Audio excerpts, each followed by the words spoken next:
17. Night of the Returning. To her credit, Madame Curio didn't let Professor Jackson's accusations influence her treatment of James. She examined the fracture for several minutes, poking and pinching, and then carefully splinted it. She fell into a harsh but pedantic diatribe about the woes of Quidditch injuries, but it sounded to James like something she'd said 100 times before. Her mind was elsewhere, and James didn't need to guess what was preoccupying her.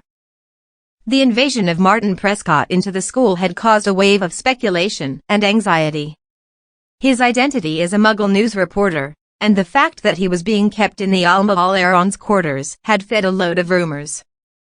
There was a cloud of unease over the entire school, not alleviated by the headmistress' announcement that ministry officials were arriving to deal with Mr. Prescott. As Madame Curio measured the Skeel-Gro dosage, James caught her glancing at him suspiciously, looking him up and down. Somebody had to have let the interloper in, after all. Why not this first-year son of the head orator?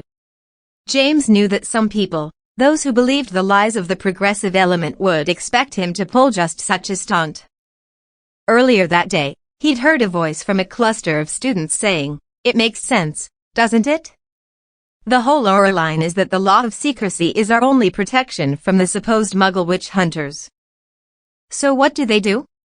They allow this guy to sneak in and scare us all into thinking Muggles are hiding out in the forest, behind every bush with a torch and a pyre, ready to burn us all at the stake. It's preposterous. I say, let him do his story. That'll show those ministry powermongers what for." "There," Madame Curio said, straightening. "All finished. You'll feel some tingling and itching overnight as the bone knits. That's perfectly normal. Don't fiddle with the splint. The last thing you'll want is for the bones to knit crookedly. The only fix for that would be for me to re-break the bone and start all over, and we certainly wouldn't want that. Now," she gestured towards the row of beds, "pick whichever you like. I'll see that breakfast is brought to you here in the morning. You may as well make yourself comfortable." James slung his backpack onto one of the bedside tables and climbed up onto the unusually high bed. It was a very comfortable bed, and for good reason, since all the mattresses in the hospital wing had been infused with relaxation charms. The charms, however, had no effect on James' thoughts, which were dark with frustration and anxiety. Professor Jackson had admitted that tonight was a night of ultimate importance.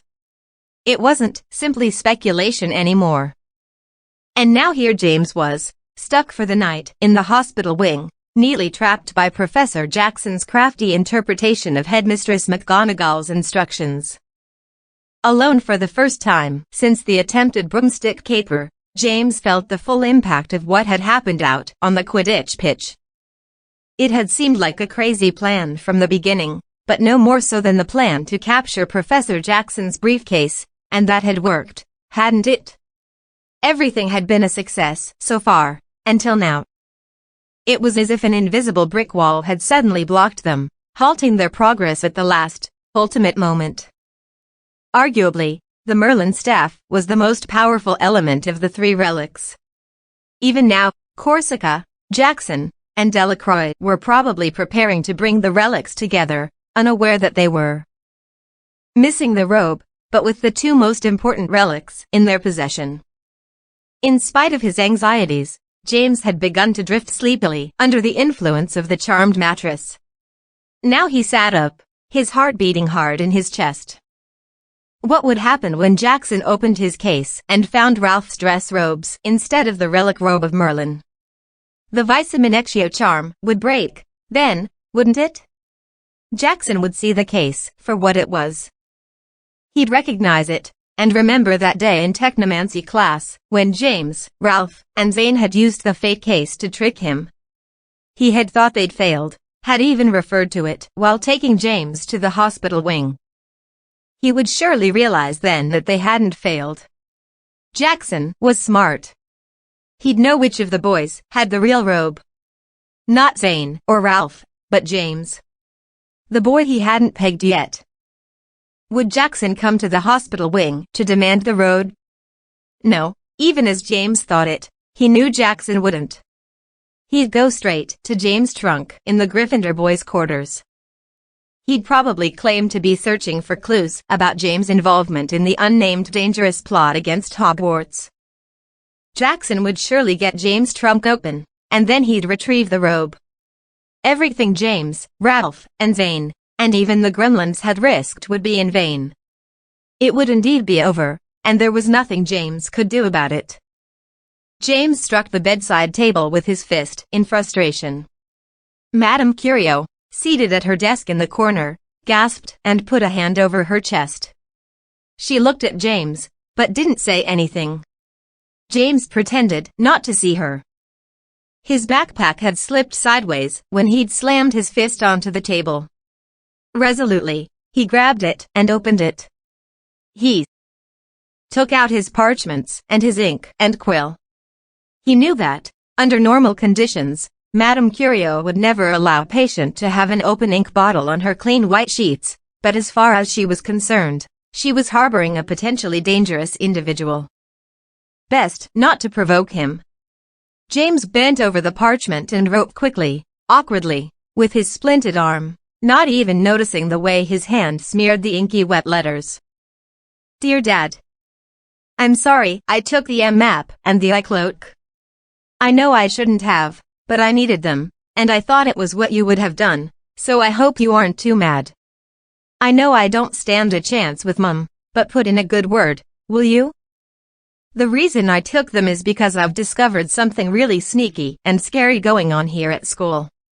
Some of the American teachers are in on it, though not Franklin. He's cool.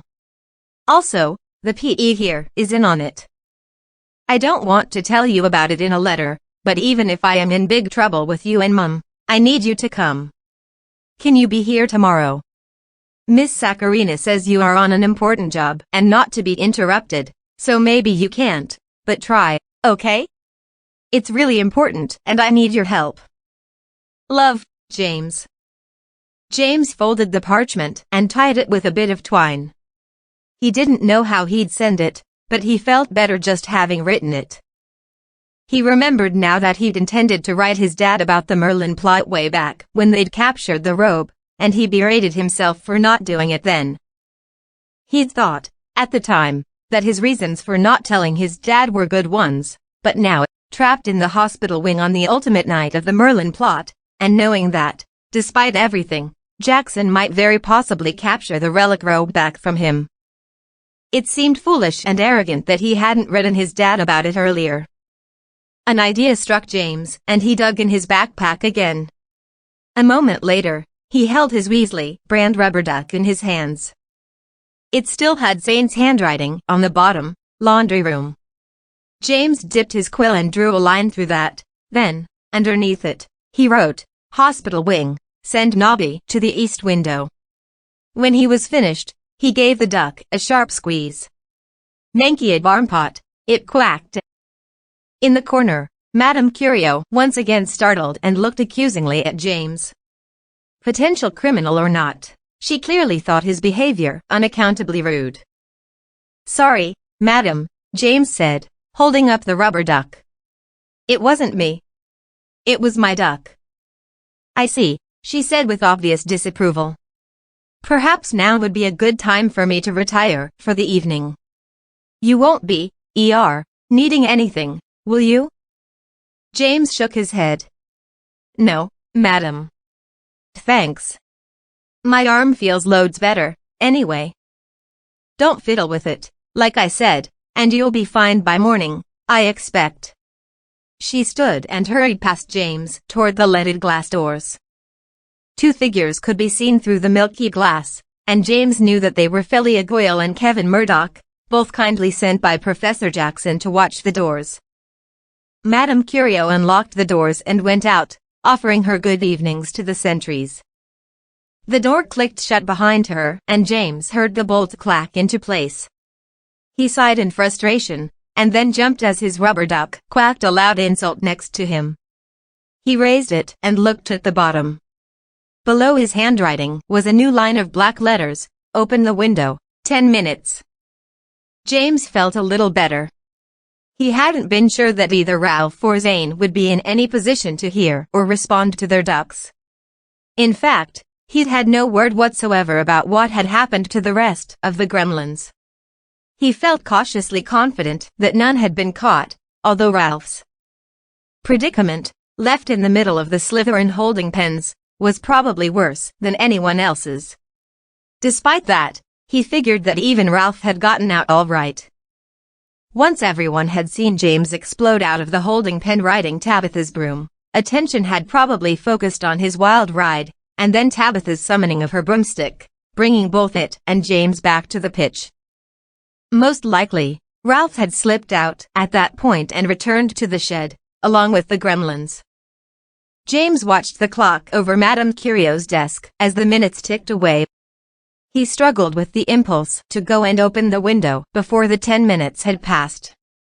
If Madame Curio came back and saw him standing by an open window, she'd suspect treachery even though the window was at least 30 feet above the ground. Finally, as the minute hand ticked into place, announcing 8:15, James jumped off the bed. He grabbed the letter from the bedside table and ran lightly toward the far right window. The latch turned easily and James opened the window onto cool, misty night. The sky had finally cleared, revealing a dusting of silvery stars, but there was no sign of Nobby. James leaned over the sill, looking along the ledge, and a monstrous silent shape loomed out of the darkness toward him, blotting out the stars. It fell over him heavily, surrounded him, and yanked him bodily out the window before he had time to shout for help. The figure squeezed him so that James' breath whooshed out of him. Far below, a voice called in a loud stage whisper, "Not so hard. You'll grind his bones, already." James was amazed to recognize Zane's voice. The gigantic hand loosened a bit and James saw yards of female giant going past as he was lowered toward the ground.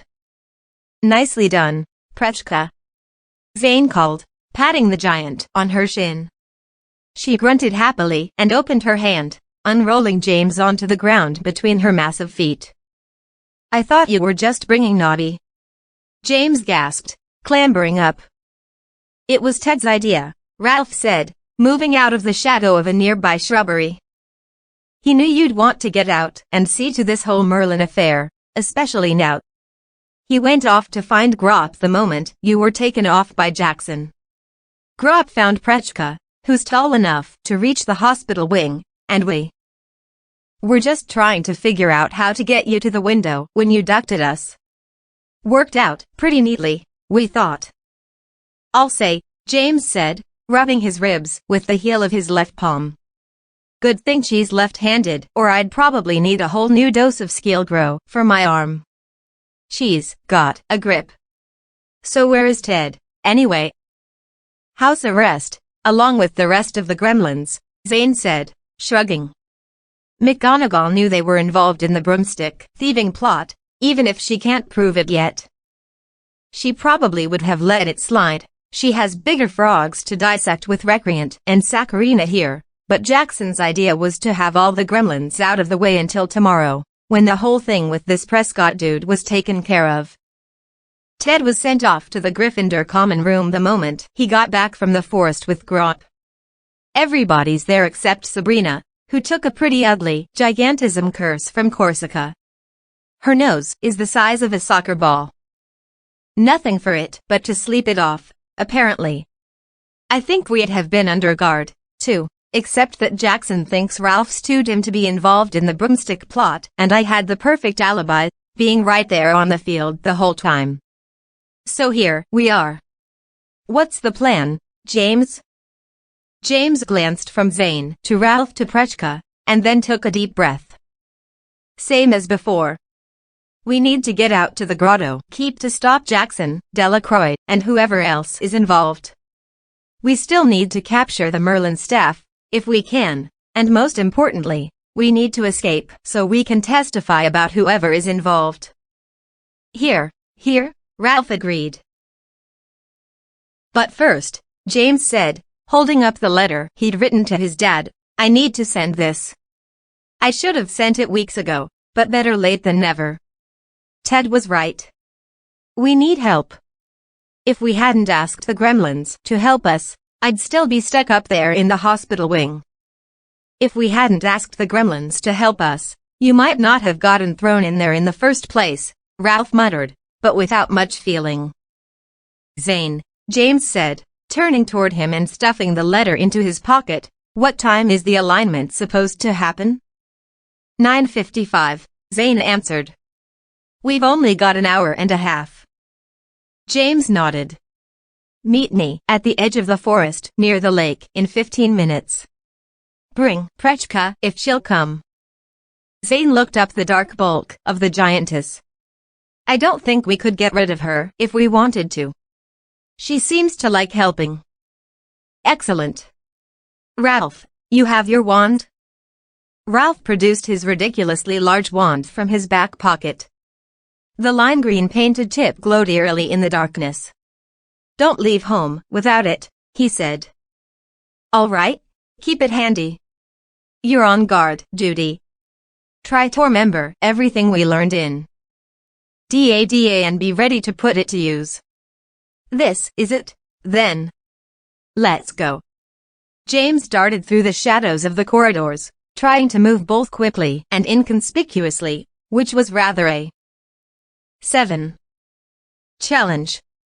He arrived at the portrait hole just as Stephen Metzger was coming out. James, Stephen said, blinking in surprise. What are you doing here? Aren't you supposed to be?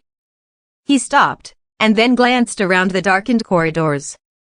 Get inside before anyone sees you. Thanks, Stephen, James said, ducking into the portrait hole. Don't mention it, Stephen replied. And I really mean that. I never saw you, and you never saw me. Don't make me regret this. Regret what? Nothing happened. Stephen stepped into the hall as the portrait of the fat lady swung shut on James. The gremlins, except for Sabrina, were gathered by the fireplace, looking sulky and agitated. Noah saw James and sat up. I see Prechka found her man. The others turned and grinned wickedly. What are you doing here? Ted said, growing serious. Ralph and Zane just left to get you. It took us half the night to get your stuff sorted out after that disaster at the Quidditch pitch, so it's getting pretty late. You should be heading out to the island. You want us to come along? No, you're all in enough trouble. I just came to mail this. He held up the letter. Ted nodded in approval, sensing who it was for. I'm meeting Ralph and Zane by the forest in 10 minutes. 7. I want to come, Noah said, standing up. Corsica, cursed Sabrina. I want to return the favor on her behalf. James shook his head. You three have a different job tonight, and it may well involve a curse or two. If Ralph, Zane, and I fail, Jackson or somebody will probably show up here looking for the Merlin robe. You three need to guard it. If anyone comes looking for it, you have to stop them, no matter what. I hate to ask you to do that, but will you? Petra nodded and looked at Noah and Ted. Not a problem. But as much as we'd all like a chance to plug one of those guys, do try not to fail, won't you? James nodded, and then turned and ran up the stairs to the boys' sleeping quarters. The room was empty and dark, but for one candle near the door to the tiny bathroom. Nobby, who hadn't gotten the principle of the Ollery and continued to show up at James' window, was sleeping in his cage. Nobby, James whispered urgently, got a message for you to deliver to Dad. I know it's late, but it's really important. The great bird raised his head from beneath his wing and clipped his beak sleepily. James opened the cage door, letting Nobby hop out onto the ledge of the table. When the note was tied to Nobby's outstretched leg, James opened the window. And this time, when you come back, go to the Ollery. Nice as it is to have you around, you're going to get me in even more trouble. All right? The owl peered at James with his enormous, inscrutable eyes, then hopped onto the window ledge. With a gust of flopping wings, Nobby launched out into the darkness. James was about to plunge back down the stairs again when his eye was caught by the dark bulk of his trunk. Was it slightly out of its normal position? He felt a sudden, icy dread. Maybe Jackson had already been for the robe. Perhaps he'd checked his briefcase before heading out to the grotto keep, just to be sure, and discovered the trickery. Surely the gremlins below would have seen Jackson coming and going, but then again, maybe not. As James had realized earlier, Jackson was smart.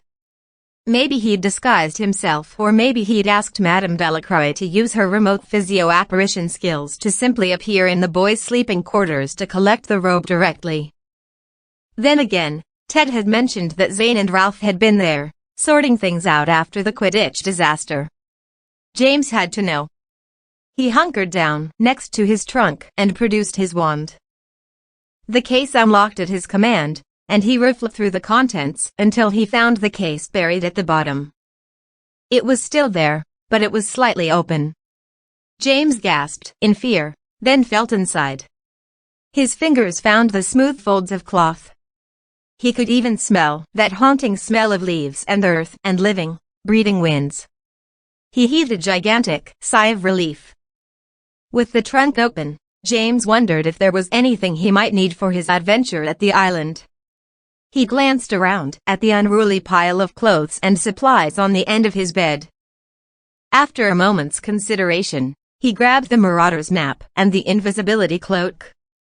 He clapped the trunk shut, used his wand to lock it, and then, having left his backpack on the table in the hospital wing, he stuffed the map and the cloak into a leather book bag his mom had given him at the beginning of the year. He turned and clumped down the stairs quickly, stopping only to remind Noah, Petra, and Ted about Delacroix's powers. "Don't worry," Noah said, jumping up and heading for the stairs. "We'll take turns keeping an eye on your trunk. 1-hour shifts, right, Ted?" Ted nodded. Satisfied, James ducked through the portrait hole to go meet Ralph and Zane.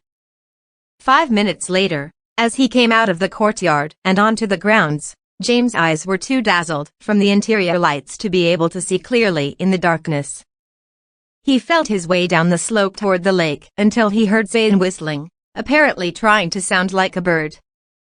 The sound came from his left, and as James turned toward it, he was finally able to make out the bulk of the giantess standing at the edge of the woods.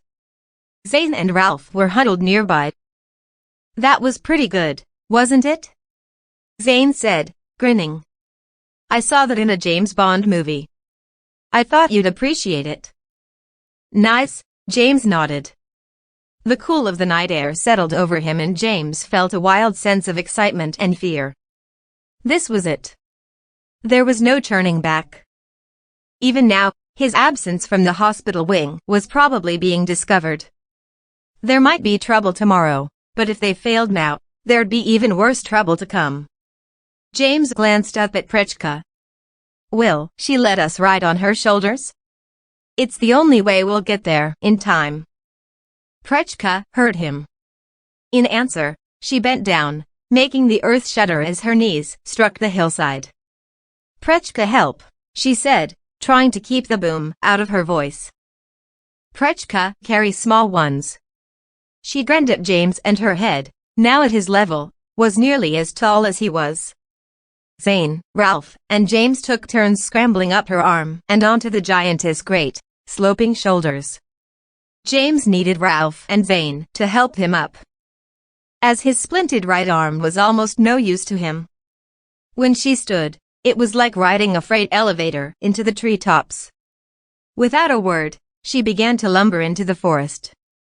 The upper branches of the trees swept past, occasionally groaning as Prechka pushed them aside like reeds. "How does she know where she's going?" James asked in a hushed voice. Ralph shrugged. Grop told her. "I don't know how, but apparently, it's a giant thing. They just remember where they've been and how to get there again. It's probably how they find each other's hovels in the mountains." I didn't understand the language at all, but she seems pretty sure of herself.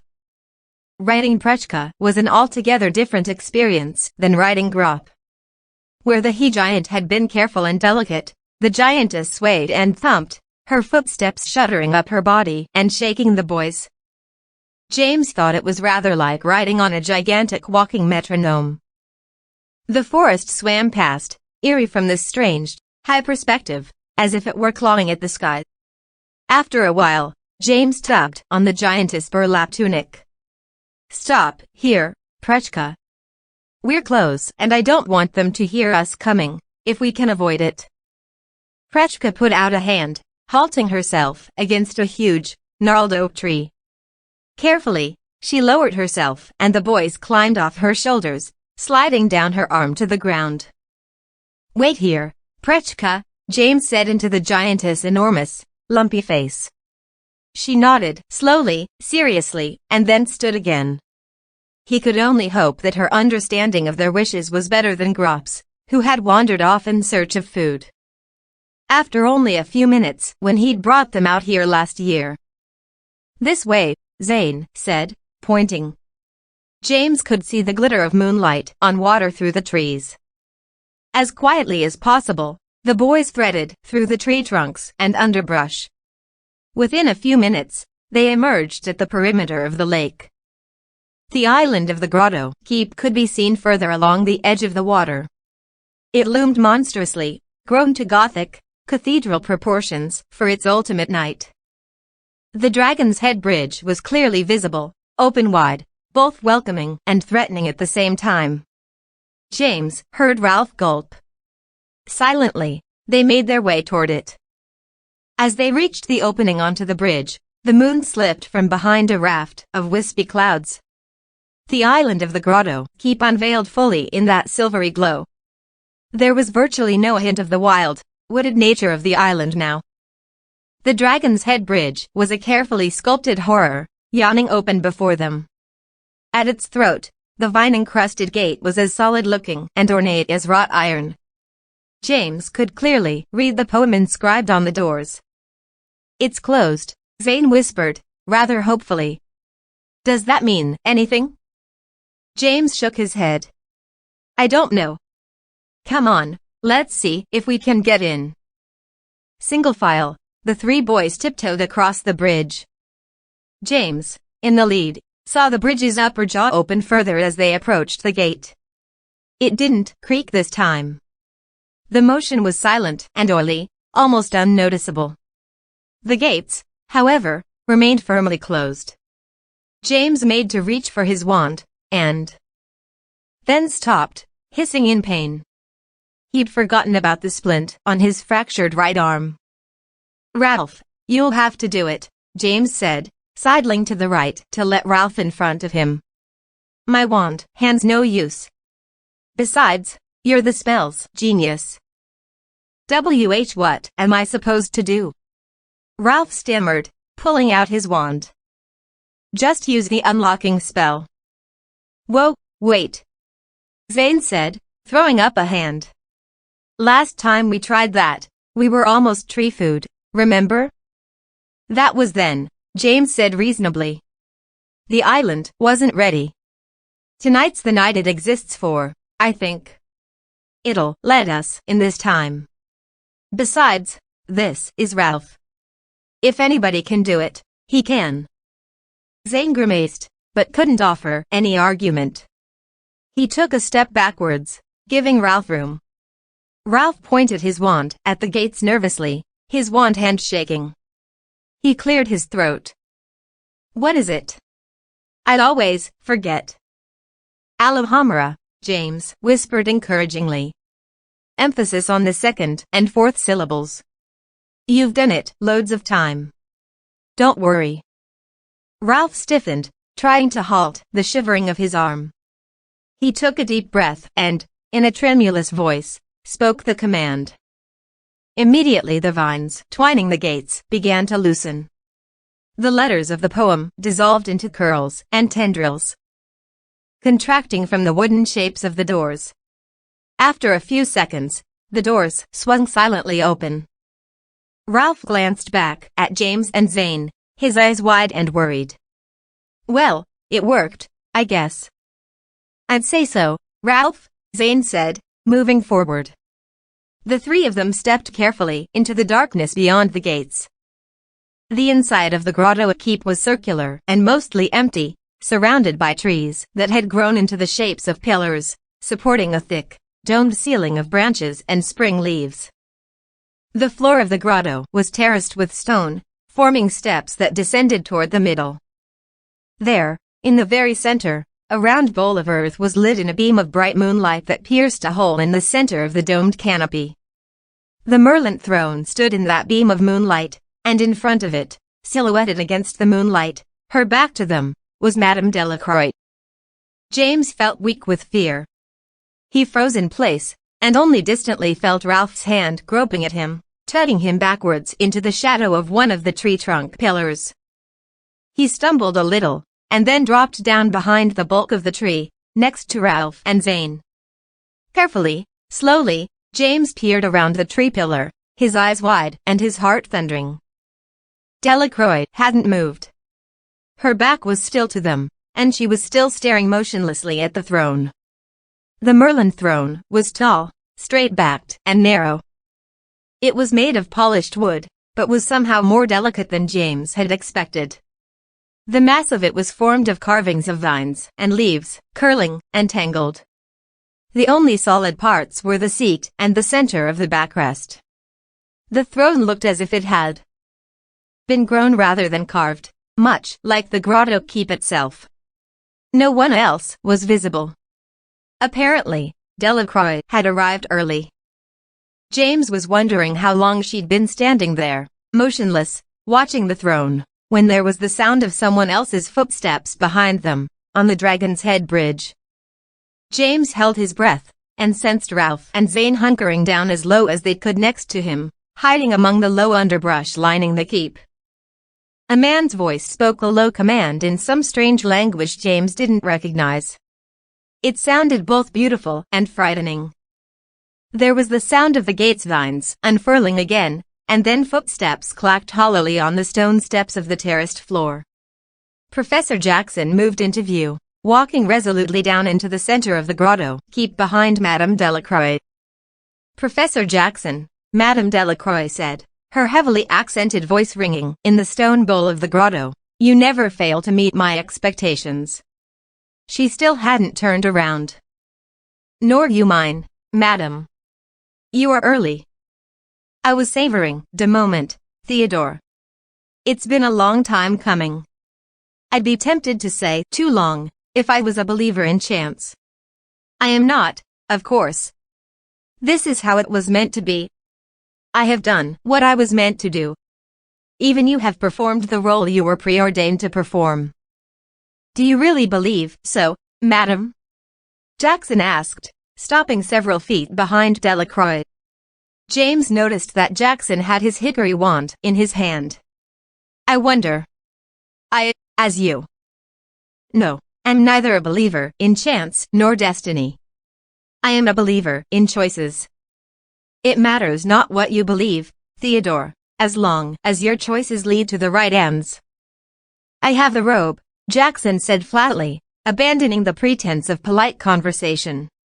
I have always had it. You will not get it from me. I am here to see to that. I am here to stop you, madam, despite your best efforts to keep me away. James almost gasped. He covered his mouth with his hand, stifling it. Jackson was here to stop her. But how? James felt a cold dread dawning on him. Next to him, Ralph whispered, almost silently, did he say? SHH. Zane hissed, urgently. Listen. Delacroix was making a strange, rhythmic sound. Her shoulders shook slightly with it, and James realized she was laughing.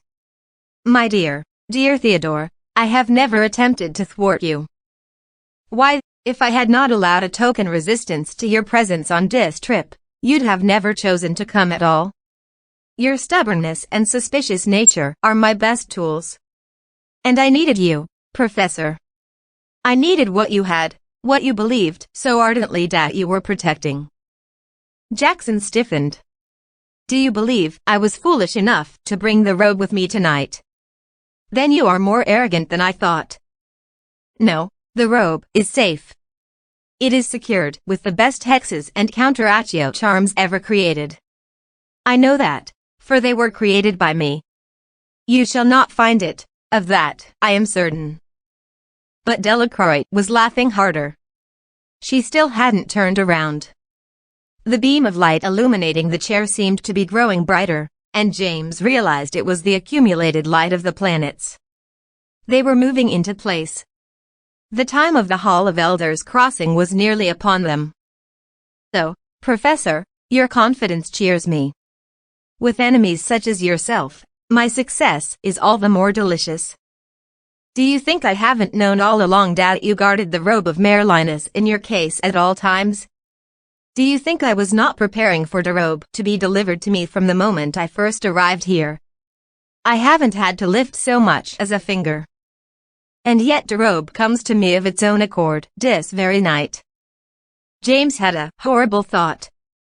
He remembered that day in Defense Against the Dark Arts, when Jackson had followed Professor Franklin into the classroom, speaking in low tones. Madame Delacroix had come to the door to tell Jackson his class was waiting. James had glanced down at that moment, and the case had mysteriously come open. Was it possible that Madame Delacroix had caused that to happen, just so that James would see inside? Had she tried to use him somehow? He remembered Zane and Ralph saying that the capture of the robe had been easy. Somehow too easy. He shuddered. James, Ralph whispered urgently, you didn't bring the robe with you tonight, did you? Of course not. James replied. I'm not crazy. Zane leaned in to keep his voice as quiet as possible. Then what's in the book bag? James felt terror and anger mingling inside him. The Marauder's map and the invisibility cloak. Ralph reached up and clutched James' shoulder, turning him so that they were face to face. Ralph's expression was horrible. James, you don't have the invisibility cloak, he rasped, his voice cracking. I do. You left it with me in the Slytherin holding pen, remember? I used it to escape. It's in my trunk, back in the Slytherin boys' quarters. James simply stared at Ralph, petrified. Below them, in the center of the grotto keep, Madame Delacroix continued to cackle. Mr. James Potter, she called through her laughter, please feel free to join us. Bring your friends, if you so desire. James felt rooted to the spot. He wouldn't go down there, of course. He would run. He knew now that he had the robe of Merlinus in his book bag, that he had been tricked into bringing it along, tricked into thinking it was the invisibility cloak. Now was the moment to flee. And yet, he didn't. Ralph pushed him, urging him to go, but Zane, on James' other side, slowly stood up and pulled out his wand. The Voodoo Queen thinks she's pretty smart, he said out loud, stepping around the pillar and pointing his wand at her. You're as ugly as you are evil. Stupefied. James gasped as the bolt of red light shot from Zane's wand. The curse struck Madame Delacroix directly in the back and James watched for her to collapse unconscious. She didn't move, however, and James was dismayed to see that the bolt of red light had passed straight through her. It struck the ground near the throne and vanished harmlessly. Delacroix was still laughing as she turned to face Zane. Ugly, am I? Her laughter dried up as her gaze met Zane's. She was no longer blind or old. It was, in fact, her wraith, the projected version of herself. Evil? Perhaps, but only as a hobby. The wraith of Madame Delacroix raised a hand and Zane was lifted from his feet roughly. His wand flew from his hand and he thumped against the tree pillar, his shoes 3 feet from the ground. He seemed to be stuck there, as if on a hook. If I was truly evil, I would kill you now, wouldn't I? She grinned at him, and then pivoted, pointing her arm at the place where James hid. Mr. Potter, please, it is silly of you to fight me. You are, after all, almost my apprentice in this endeavor. Bring Mr. Deedle with you. Let's all enjoy the spectacle, shall we? Jackson had turned when Zane came forward, watching with a noticeable lack of surprise, his wand still out, but pointed at the floor. Now he looked on as James and Ralph stood jerkily, as if against their will, and began to march down the steps toward the center of the grotto. His eyes met James, his bushy dark brows low and furious. "Stop, Potter," he said quietly, raising his wand halfway, pointing it at the floor in front of James and Ralph. Their feet stopped moving, as if they'd suddenly landed in glue. "So, Theodore, must you prolong this?" Delacroix sighed. She swung her arm toward him and performed a complicated gesture with her fingers. Jackson's wand flipped out of his hand as if on a string. He grabbed for it, but it darted up and away. Delacroix made another gesture with her hand, and the wand snapped in midair, as if broken over a knee. Jackson's face didn't change, but he slowly lowered his hand, staring hard at the two pieces of his hickory wand. Then he turned back to Delacroix, his face white with fury, and began to pace toward her. Delacroix's hand moved like lightning, darting into the folds of her clothing and coming out with her horrible grapefruit wand between her fingers. "This may only be a representation of the real thing," she said playfully, "conjured from the dirt of this place, just like this version of myself, but I assure you, Theodore, it is exactly as powerful as I think it is. Don't make me destroy you." Jackson stopped in his tracks, but his face didn't change. "I can't let you go through with this, Delacroix. You know that." "So, but you already have," she cackled gleefully. She pointed the wand at Jackson and flicked it. A bolt of ugly orange light shot from it, sending Jackson flying violently backwards. He landed hard on the upper stone steps, grunting in pain. He struggled to get up, and Delacroix rolled her eyes. "Heroes," she said disdainfully, and flipped her wand again. Jackson flew off the ground and rammed against another of the tree pillars lining the grotto. He hung there, apparently knocked unconscious. "And now," she said, lazily pointing her wand in the direction of James and Ralph, "please, join me." The two boys were lifted from the ground and transported down the rest of the steps. They dropped clumsily to their feet in the grassy space at the bottom of the grotto, directly in front of the wraith of Madame Delacroix. Her eyes were emerald green and piercing. "Give me the robe. And please, don't make me harm either of you. I only ask the one time." The book bag slipped off James' shoulder and struck the ground at his feet. He looked down at it, feeling dazed and completely hopeless. "Please," Delacroix said, and flicked her wand. James fell to his knees as if something extraordinarily heavy had landed on his shoulders. His hand plunged into the bag, clutched the robe, and pulled it out. Ralph struggled to grab it, but he seemed locked in place, unable to move more than a few inches in any direction. "Don't, James." "I'm not," he said hopelessly. Delacroix's eyes sparkled greedily. She reached out a hand and delicately took the robe from James. "Free will is highly overrated," she said airily. "You won't win," James said angrily. "You don't have all the relics." Delacroix looked up from the robe, meeting James' eyes with an expression of polite surprise. "Don't I, Mr. Potter?" "No," James said, gritting his teeth. "We didn't get the broomstick. Tabitha still has it. I'm not even sure if she knows what it is, but I don't see her bringing it to you now, either way." He hoped he was right as he said it. He didn't see the broomstick anywhere in sight, and Tabitha certainly didn't seem to be present, unless she was hiding, like they had been. Delacroix laughed lightly, as if James had just made a very witty remark at a party. "That was the perfect hiding place, wasn't it, Mr. Potter? And Miss Corsica is such the perfect individual to harbor it for me. Why, it's so perfect, in fact, that you never stood a chance of learning that it was, in fact, a clever lie. Interesting as it may be, Miss Corsica's broomstick is nothing more than a convenient ruse. No, like the robe, de Merlin's staff has also found its way to me tonight, regardless of what you might think. It has been cared for very well, in fact. The rather beautiful wraith of Madame Delacroix turned to Ralph and held out her hand. Your wand, please, Mr. Deedle. And no, Ralph protested, his voice almost a moan. He tried to back away. Don't make me insist, please, Ralph, Delacroix said, raising her own wand toward him.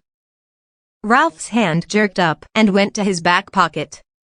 Trembling, he produced his ridiculously huge wand. For the first time, James saw it for what it was. It wasn't just unusually thick, whittled to a point at one end. It was part of something that was, at one time, much larger, worn down with age, but still, as had been repeatedly shown, extremely and inexplicably powerful. Delacroix reached out and, almost daintily, plucked the Merlin staff from Ralph's hand. There was no point in my risking my own capture by smuggling such a thing onto the grounds. Surely someone would have detected it, had it been in my possession. Thus, I arranged for it to be sold to you and your charming father, Mr. Deedle. I was your salesman, in fact, though in a different guise. I do hope you enjoyed the use of the staff. Quite powerful, wasn't it?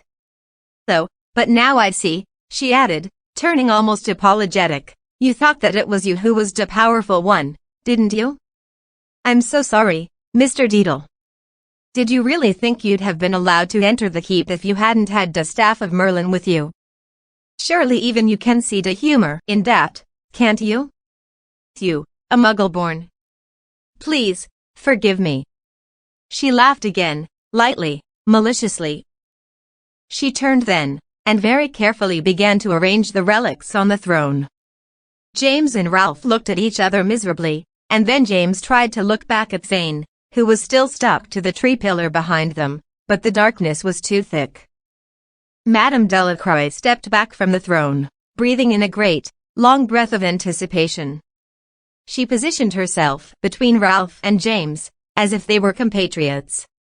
Dear, we go. Though, I am so pleased. I do hate to say it, but everything has worked out exactly as I had planned. Enjoy the spectacle, my young friends.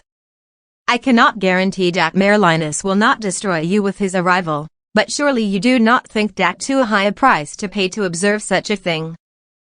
It'll be worth it if it destroys you, too, James said through gritted teeth. Such venom, Delacroix replied, smiling. No wonder you made such a good apprentice. The robe of Merlin had been draped across the back of the throne, as if Merlin would simply shrug into it when he appeared. The last bit of Merlin's staff leaned against the front of the throne. The beam of combined moon and starlight had become very bright, drawing a dim line through the darkness from the hole in the domed ceiling to the center of the grassy area below. The three relics glowed in the shimmering, silvery light. The time of the Hall of Elders crossing had come. James heard something. He knew Madame Delacroix and Ralph had heard it, too. All three turned their heads, trying to locate the source of the noise. It was low and whispering, coming from all directions at once. It was tremulous and distant. Almost like a low note on 100 far-off flutes, but it was growing louder. Madame Delacroix glanced about, her face a mask of glee, and yet James was sure that, wraith or not, there was a hint of fear on her face as well. She suddenly gripped both boys' arms in her steely hands. Look, she breathed. Tendrils of mist were pouring in between the pillars of the grotto, bringing the sound with them. James glanced around. The tendrils were seeping in between the branches of the domed ceiling as well. They were as insubstantial as smoke, but moved intelligently, with growing speed. They snaked toward the throne, and there they began to collect. As the tendrils combined, they writhed and collapsed, forming only hazy shapes at first, and then hardening, coming into focus. A line of slightly curved, horizontal bars coalesced in the center of the throne. With an involuntary shudder, James saw that they were the ribs of a skeleton. A spine grew from them, both up and down, connecting to two more shapes, the skull and the pelvis. This, James realized, was an apparition happening in extreme slow motion. The atoms of Merlin were streaming back together, fighting the collected inertia of the centuries. The sound that accompanied the apparition was growing both in volume and pitch, rising through the octaves and becoming almost human. "Hey, Voodoo Queen," a voice immediately behind James suddenly said, making all three of them jump. "Dodge this." A length of log slammed down onto Delacroix's head, disintegrating it into 100 clods of wet dirt. Instantly, the body-bind curse on both James and Ralph fell away. James spun and saw Zane holding the end of the log, pulling it back out of the mess of Delacroix's wraith, which was struggling to rebuild itself. From the shoulders up, Delacroix seemed to be made entirely of broken dirt, writhing roots, and worms. The wraith's hands scrabbled at the ruined neck, trying to push the clods back into shape. "She forgot about me when Merlin started forming," Zane shouted, yanking the log free and hoisting it back over his shoulder. "I fell off the pillar and just grabbed the closest heavy thing I could find. Get the robe and the staff." Zane swung the log like a baseball bat, taking off one of Delacroix's arms at the shoulder. It hit the ground and shattered into a mess of dirt and worms. James jumped forward and snatched a handful of Merlin's robe, reaching his left hand through the forming shape of the wizard. He pulled, but the robe fought back, struggling to maintain its position. Digging his heels into the soft earth, James yanked as hard as he could. The robe wrung from the back of the throne, coming through the skeletal shape seated on it. The shape gripped the arms of the throne and seemed to scream, bringing the pitch of the haunting drone up another octave. Ralph lunged and grabbed at the staff, which was growing in length even as the figure on the throne gained solidity. He jumped back with it, holding it high over his head. The wraith of Madame Delacroix seemed caught between trying to reform itself and trying to get the robe and the staff back into place. It waved its remaining arm wildly at Ralph, then clawed at the robe in James' hands. Zane danced behind the wraith, the log held high, then brought it down again, burying it almost waist-deep in the disintegrating figure.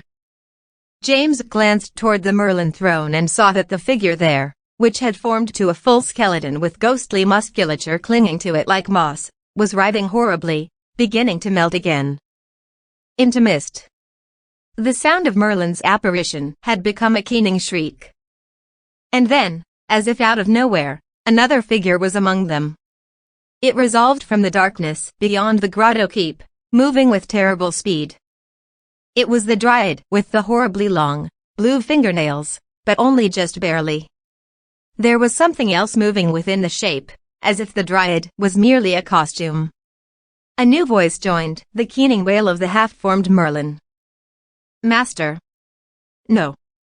I will not fail you. Your time has come at last." The figure split somehow, completely abandoning the form of the Dryad. It became simply two enormous, black talons. They lunged simultaneously at James and Ralph, snatching the robe and the staff back and sending the two boys sprawling to the stone steps. The talons spun, placing the relics back into their positions, and then retracted, falling into dust, as if exhausted. The figure on the throne shuddered violently, drawing itself back together, and the tendrils of mist roared toward it, solidifying now with terrible speed. The bones grew muscles, layer upon layer. Organs bloomed inside the chest and abdomen, forming from the veins out. The body filled the robe, and the robe took shape over it. Skin collected on the body like dew, first as a filmy membrane, but thickening, growing ruddy and tan. The fingers clutched the staff, which had grown to a length of 6 feet, tapered gently at the bottom and with a heavy, knobbed end. Runes ran up and down the staff, pulsing with a faint green light. The noise of Merlin's return resolved into a long scream, and the wizard finally ran out of breath, his head thrown back, the cords of his neck drawn taut as wire. After a long moment, he drew his first breath in 1,000 years, filling his huge chest, and lowered his head. "Master!" a ghostly voice cried out. James looked from the figure on the throne to the shape that had resolved out of the awful talons. It was a small man, almost invisible. He panted, his bald head glistening in the faint moonlight. "You have returned. My work is complete. I am released." "I have returned," the voice of Merlin agreed. The face was stony, the eyes locked onto the ghost. "But what time is this you have returned me to, Austramadox?" "The world is made ready for you, master." The ghost stammered, its voice high and frightened. "And I waited until the perfect time for your coming. The balance of the magic and the magicless is ripe for your hand, master. The time is come." Merlin stared at the ghost, utterly unmoving. "Please, master," Austramadox screamed, falling to his ghostly knees. "I have watched for centuries. My duty was more than I could bear. I waited as long as I could. I only helped a little. I found a woman, master. Her heart was open to me. She shared our goals, so I encouraged her. I helped, but only a little. A little." Merlin's gaze moved from Austramadox to the wraith of Madame Delacroix, which had mostly reconstituted itself.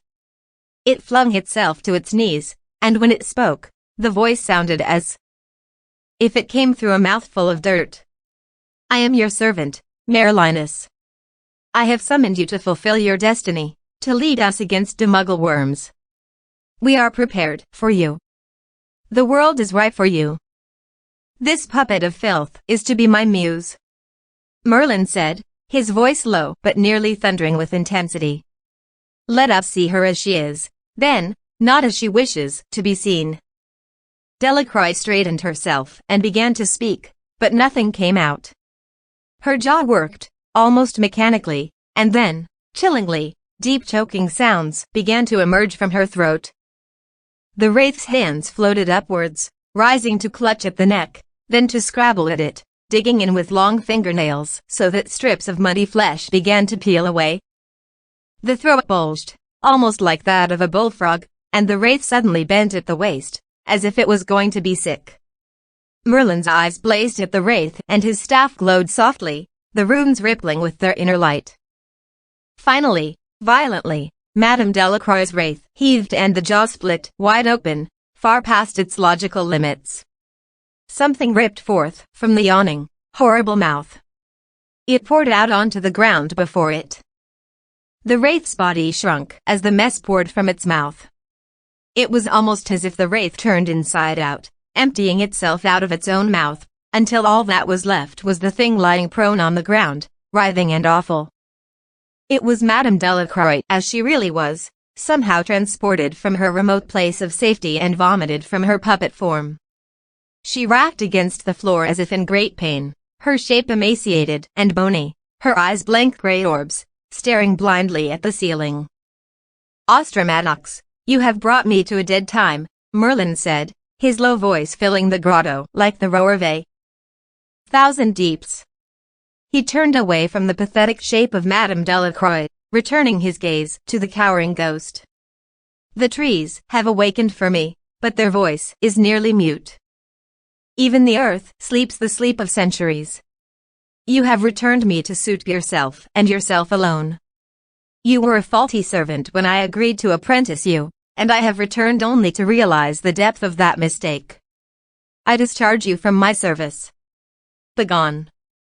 Merlin raised his free hand and held it, palm out, toward the ghost of Austramadox. The ghost paled even further and shrank away, raising its hands as if to deflect a blow. "No. No, I was faithful. Please. Do not discharge me. I fulfilled my duty. I was faithful." Noon. The last word elongated and rose in pitch, climbing the scale as the ghost seemed to shrink. For a moment, it assumed the form of the blue dryad, cringing and desperate, then it began to lose its shape entirely.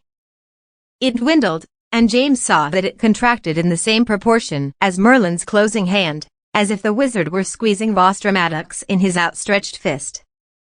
The ghost's last word bled into a wail of horror, diminishing even as the ghost collapsed into a bright, flickering point of light. Merlin squeezed his fist, and then opened his hand with a roll of the fingers. The ghost popped, vanished, leaving only the echo of its final scream. Finally, as if noticing them for the first time, Merlin turned his attention to James, Ralph, and Zane. James moved forward, not sure what he would do, but knowing in his heart he had to do something. Merlin raised his hand again, this time towards James. James felt the world soften around him, darkening. He fought it, tried to shout out against the descending oblivion, but it was no use. He could fight the power of Merlin as much as a gnat might fight a gale. The world streamed away, funneling down to a point, and at the center of the point was the upraised hand of Merlin, pulling him in. There was an eye in the center of the hand, blue like ice. The eye closed, and Merlin's voice said one word, a word that seemed to fill the blackness where the world had once been, and that word was sleep. 18. The Tower Assembly. Dawn was a faint pink line on the rim of the horizon when James opened his eyes. He was lying uncomfortably on the grass at the bottom of the grotto keep, and he was cold to the bone. Moaning, he rolled to a sitting position and took stock of his surroundings.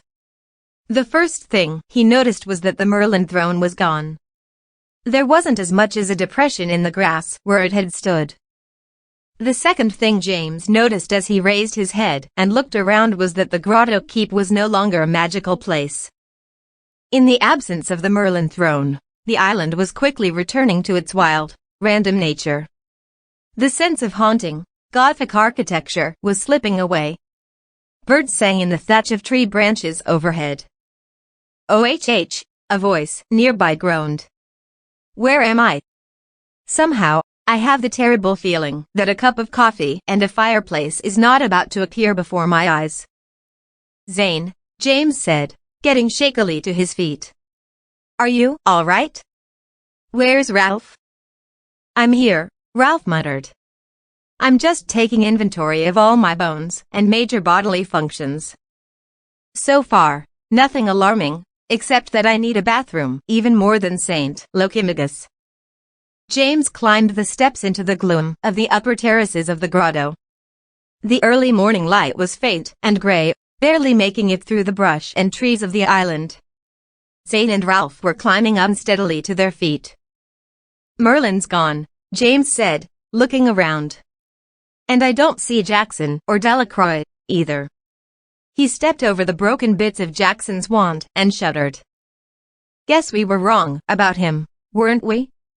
Ralph said.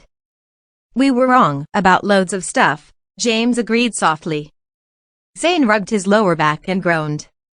"Hey, we didn't do too bad, considering everything. We almost stopped Merlin's return, thanks to a handy length of log and my cat-like reflexes." His voice sounded hollow in the flat echo of the grotto, and he fell silent. The three boys found the opening that led out to the Dragon's Head Bridge, hacked through some weeds that had grown up to choke the space, and stumbled out into the dawn. The bridge had partially collapsed, and bore almost no resemblance to the frightening Dragon's Head anymore. The bank bordering the forest was muddy and wet, covered in morning dew. "Hey, look," Ralph said, pointing. There were tracks in the fresh, slippery mud. "Looks like two people went that way." "Away from the school," Zane said, bending over to study the sloppy markings. "You think one of them was Merlin?"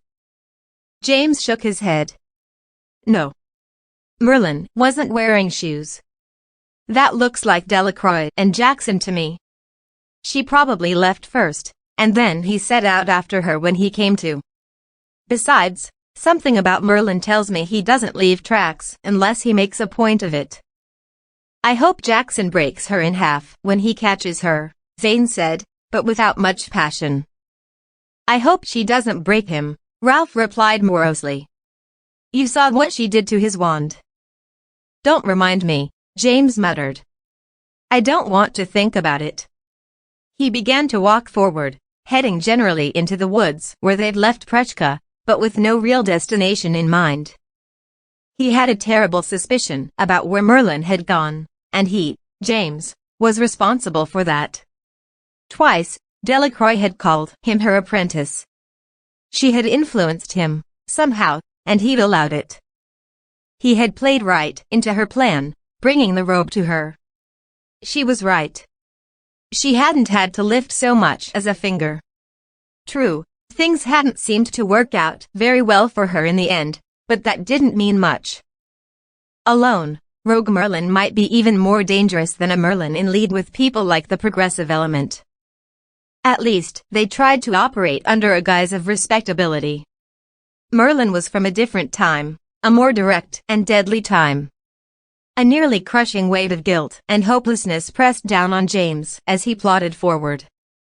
Zane and Ralph followed quietly. Prejudice was gone. James wasn't surprised, really.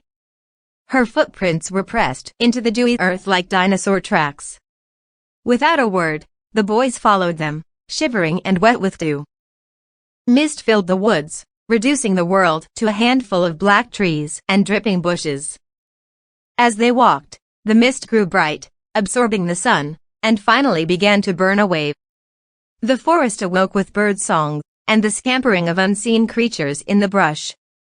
And then, surprisingly, there were distant voices, calling for them. "Hey," Zane said, stopping and listening. "That's Ted. And Sabrina." Ralph added. "What are they doing out here?" "Hey. Over here."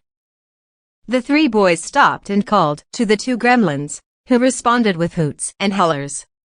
A gigantic shape loomed out of the mist, moving almost delicately through the trees. "Grot." Zane laughed, running to meet the giant. "Boy, you three look like inferi leftovers," Ted called down from Grop's shoulders. "You spent the whole night out here." "It's a long story, but yes," Zane called up. Short version, Merlin's back, the Voodoo Queen's on the run, and Jackson was a good guy after all.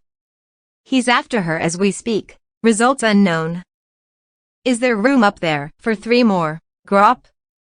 Ralph said, shivering. "Only, I think if I have to take one more step, I'll drop dead." Grop knelt, and the 3 boys clambered onto his back, crowding in with Sabrina and Ted. Before climbing up, James flexed the fingers and wrist of his right hand. There was no pain, and the bones of his arm seemed sturdy and straight. He stripped off the splint and jammed it carelessly into his pocket. "How'd you two get out?" James asked Ted when he was crammed in next to him, holding handfuls of Grop's straw-like hair for support. "I thought all of you were under house arrest." "That was last night," Ted said simply. "Things have gone pretty crazy at the school since then. Merlin showed up in the middle of the night, and let me tell you, that bloke knows how to make an entrance. He rode Prejudice right into the courtyard and had her kick the front doors in," Sabrina explained. "He obviously speaks giant, and he had her really wild. Then he climbs off and just puts her to sleep.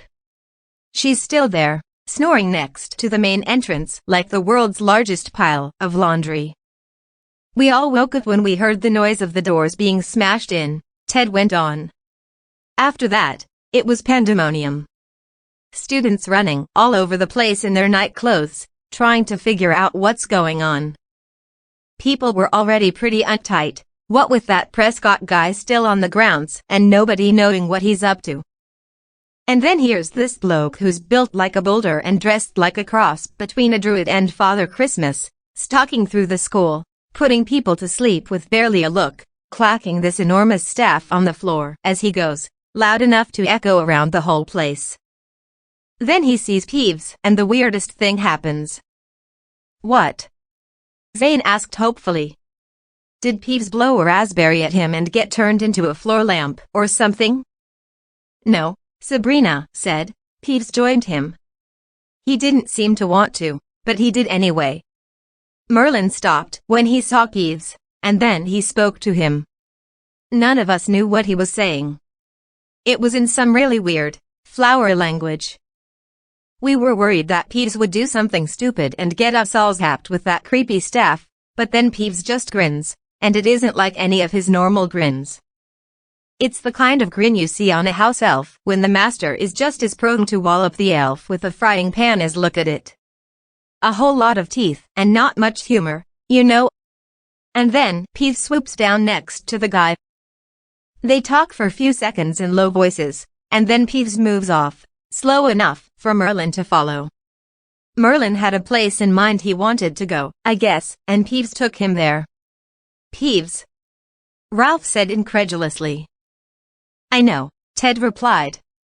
It isn't natural. That's when we knew we were dealing with somebody really scary. Most of us gremlins had already guessed he was Merlin, but that proved it. So where'd they go? James asked in a quiet voice. Sylvan Tower, Sabrina answered. At least that's what it used to be called. Nobody uses it for much anymore. Word came down that he was awaiting a parley with the Pendragon, whatever that means. I don't like the sound of that one bit, Zane said. Nobody does, Ted agreed. Apparently, he thinks that this Pendragon is the king war leader. It's some kind of medieval challenge, or something. Anyway, McGonagall gathered the faculty to go and deal with him, and that's when she realized that both Professor Jackson and Delacroix were gone. Then word comes that you've gone missing from the hospital wing, James. Next thing we know, McGonagall is sending us off to find the three of you. She was too busy to come herself, but she knew if anybody could sniff you out, we could. She seems to suspect you three might know something about this infernal mess, as she put it. Suspicious old girl, isn't she? As Ted finished speaking, Grop finally carried them out of the edge of the forest. The castle shone in the brilliant morning sunlight, its windows sparkling gaily, despite the turmoil within. The garage of the Almedal-Arons was quiet, its door flaps closed and tied shut. James remembered the time difference between the Hogwarts and the Philadelphia side of the garage, and knew that those on that side would still be fast asleep. When Grop turned the corner into the courtyard, Ted called for him to lower them to the ground. Great job, Grop, Sabrina said warmly, patting the giant on his enormous shoulder. Go take a rest with Prechka, why don't you? Grop grunted agreeably and lumbered over to the she-giant, who was indeed snoring loudly next to the steps into the castle. The massive wooden doors were hanging from one hinge each, smashed inward and gaping. The entrance hall was eerily empty and silent. As they entered, Ralph gasped and grabbed James' arm, pointing. There, lying awkwardly on the floor near the door, were Mr. Recreant and Miss Saccharina. Both had their eyes open and were grinning unnaturally at the ceiling. Saccharina's arm was outstretched, sticking up and looking pasty white in the morning light. Are they dead? Ralph stammered. Ted lightly kicked Recreant's foot. Not likely. They're still warm and they're breathing. Just, really slowly. They were apparently down here in the hall when Merlin arrived. Looks like they tried to greet him and he just zapped them, somehow. He put loads of students to sleep, but these two got some special freezing treatment. Anyway, we pulled them out of the way so people wouldn't trip over them. He shrugged and led them past the two prone figures, into the halls beyond the staircases. Where's Sylvan Tower? James asked as they hurried through the corridors. It's the tallest tower in the old part of the castle. Narrowest, too, Ted answered, his voice uncharacteristically somber. Not used for much anymore, except stargazing sometimes. It's too tall and treacherous to climb. Petra says that it was an important part of the castle a long time ago. Every castle had one, and it was considered neutral ground, sort of like a universal embassy or something. Meetings between warring nations and kingdoms were held there, with one king on one side and the enemy king on the other. 4 advisors were allowed to accompany them, but the rest had to wait below. Occasionally, wars would be decided and ended right there, sometimes with one leader killing the other and throwing the body from the top of the tower for all to see. James felt his heart sink even lower. So who's up there with him, then? Ted shrugged. To know we got sent off to find you 3 while McGonagall was still getting everybody together. I assume she meant to meet him herself. She was looking pretty piqued about it, if you ask me. The 5 students walked through a wide, low arch, entering the oldest and least used section of the castle. After several curving, narrow corridors, they finally encountered people. Students were gathered in the corridors, lining the walls and talking in hushed voices. Finally, Ted led them into a round room with a very high ceiling, so high, in fact, that it was invisible in the dark, foggy heights of the tower. The floor was crowded with students, muttering in nervous anticipation. A rickety wooden staircase spiraled up the throat of the tower. After a cursory glance upwards, Ted began to climb the stairs. James, Zane, Ralph, and Sabrina followed. McGonagall's up there with him? Ralph asked. How good is she? She's the headmistress, Sabrina answered seriously. She's good. I hope so, James said quietly. They climbed the rest of the way in silence. It took quite a long time, and James was feeling remarkably tired and achy by the time he reached the top. Ralph was wheezing behind him, pulling himself up with both hands on the thick banister. Finally, however, the stairs opened onto a room that filled the top of the tower. It was low, thick with heavy rafters and dust and centuries of owl and pigeon guano. Narrow windows marched around the perimeter of the room, revealing slices of morning sunlight. There were several people present, although none of them appeared to be the headmistress or Merlin. James, a thick voice said, and a hand fell on his shoulder. What are you doing here? This is no place for you, I'm afraid. He was summoned, Professor Slughorn, Sabrina said, following the others into the room. The headmistress herself asked us to bring him, as well as Ralph and Zane. They are to go up right away. Up? Ralph wheezed. There's more? This isn't the top. Ah, Mr. Deedle, Slughorn said, spying Ralph. Yes, I am afraid there is, but only a bit more. It is directly above us. Are you quite sure about this, Miss Hildegard? This is hardly the place for children. James thought Slughorn seemed a bit ruffled. That he, Ralph, and Zane might be expected to go up while Slughorn himself was not. You were in the room when the headmistress sent us to find them, Professor, Ted said, allowing a hint of sternness to creep into his voice. So I was, Slughorn acknowledged, as if the fact proved little. Let them proceed, Horace, Professor Flitwick said from a bench near the window. If they are summoned, they are summoned. They are hardly any safer with us here if that savage prevails. Slughorn stared at James, and then, with an apparent force of will, softened his expression. He turned to Ralph and clapped him stiffly on the shoulder. Represent us well, Mr. Deedle. Ted motioned toward a short stone staircase that protruded through the wooden floor and up to a trapdoor in the ceiling. James, Ralph, and Zane approached and climbed the worn steps slowly. The trapdoor wasn't locked. James pushed it open and sunlight poured in, blinding him momentarily as he climbed onto the surface above. It was almost exactly the same size and shape as the grotto keep, made almost entirely of stone but for the wooden floor in the center, from which the trapdoor opened. Marble pillars surrounded the space, but there was no roof. The morning sunlight filled the top of the tower, dazzling on the white marble and stone terraces. Merlin sat only a few feet away, facing the 3 boys as they emerged into the soft wind and warm sunlight. His face was stony and immobile, only his eyes moving to watch them. Mr. Potter, the headmistress' voice rang out in the stillness. Mr. Walker, and Mr. Deedle. Thank you for joining us. Please, find your places on my left. We will come to your tale shortly. James turned as Zane lowered the trapdoor closed. McGonagall was seated behind them, across from Merlin. She was dressed in a flame-red robe, both far graver and more ostentatious than James had ever seen her wear. It made her look both younger and dreadful, like a sort of tyrant queen. The chairs that she and Merlin sat upon were embedded in the stone of the lowest terrace, so that both looked at each other across the wooden floor in the center. On McGonagall's left, arranged along the rim of the highest terrace, were 4 more carven seats, although they were much less ornate.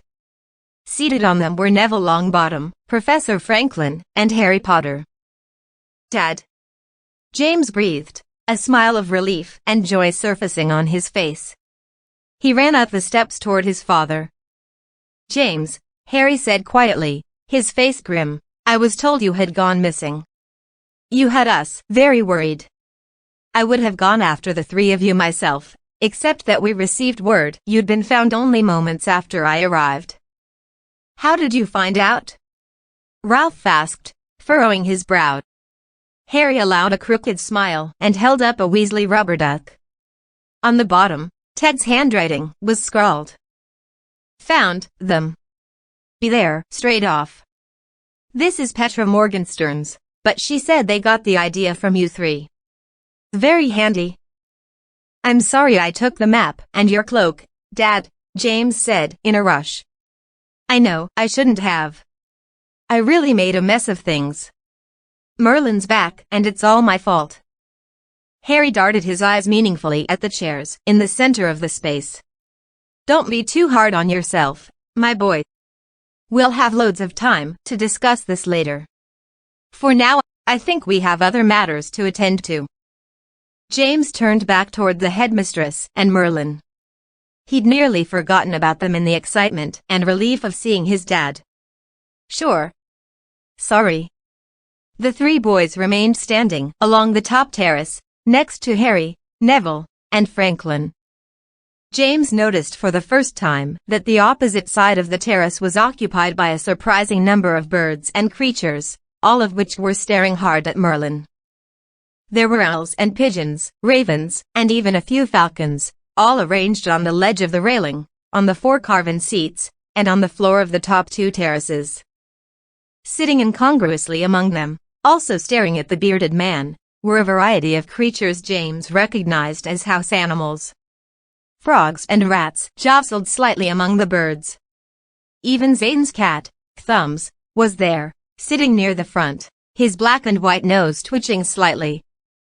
"You were saying, Professor Longbottom?" McGonagall said, her gaze still locked on the huge, unmoving form of Merlin. Neville stirred and stood. "I simply wish to register my objection to your speaking to this intruder, who has violently entered this school with who knows what nefarious purpose in mind, in a language that we, your longtime associates and friends, cannot understand or follow. Between that and your, I must admit, surprising attire.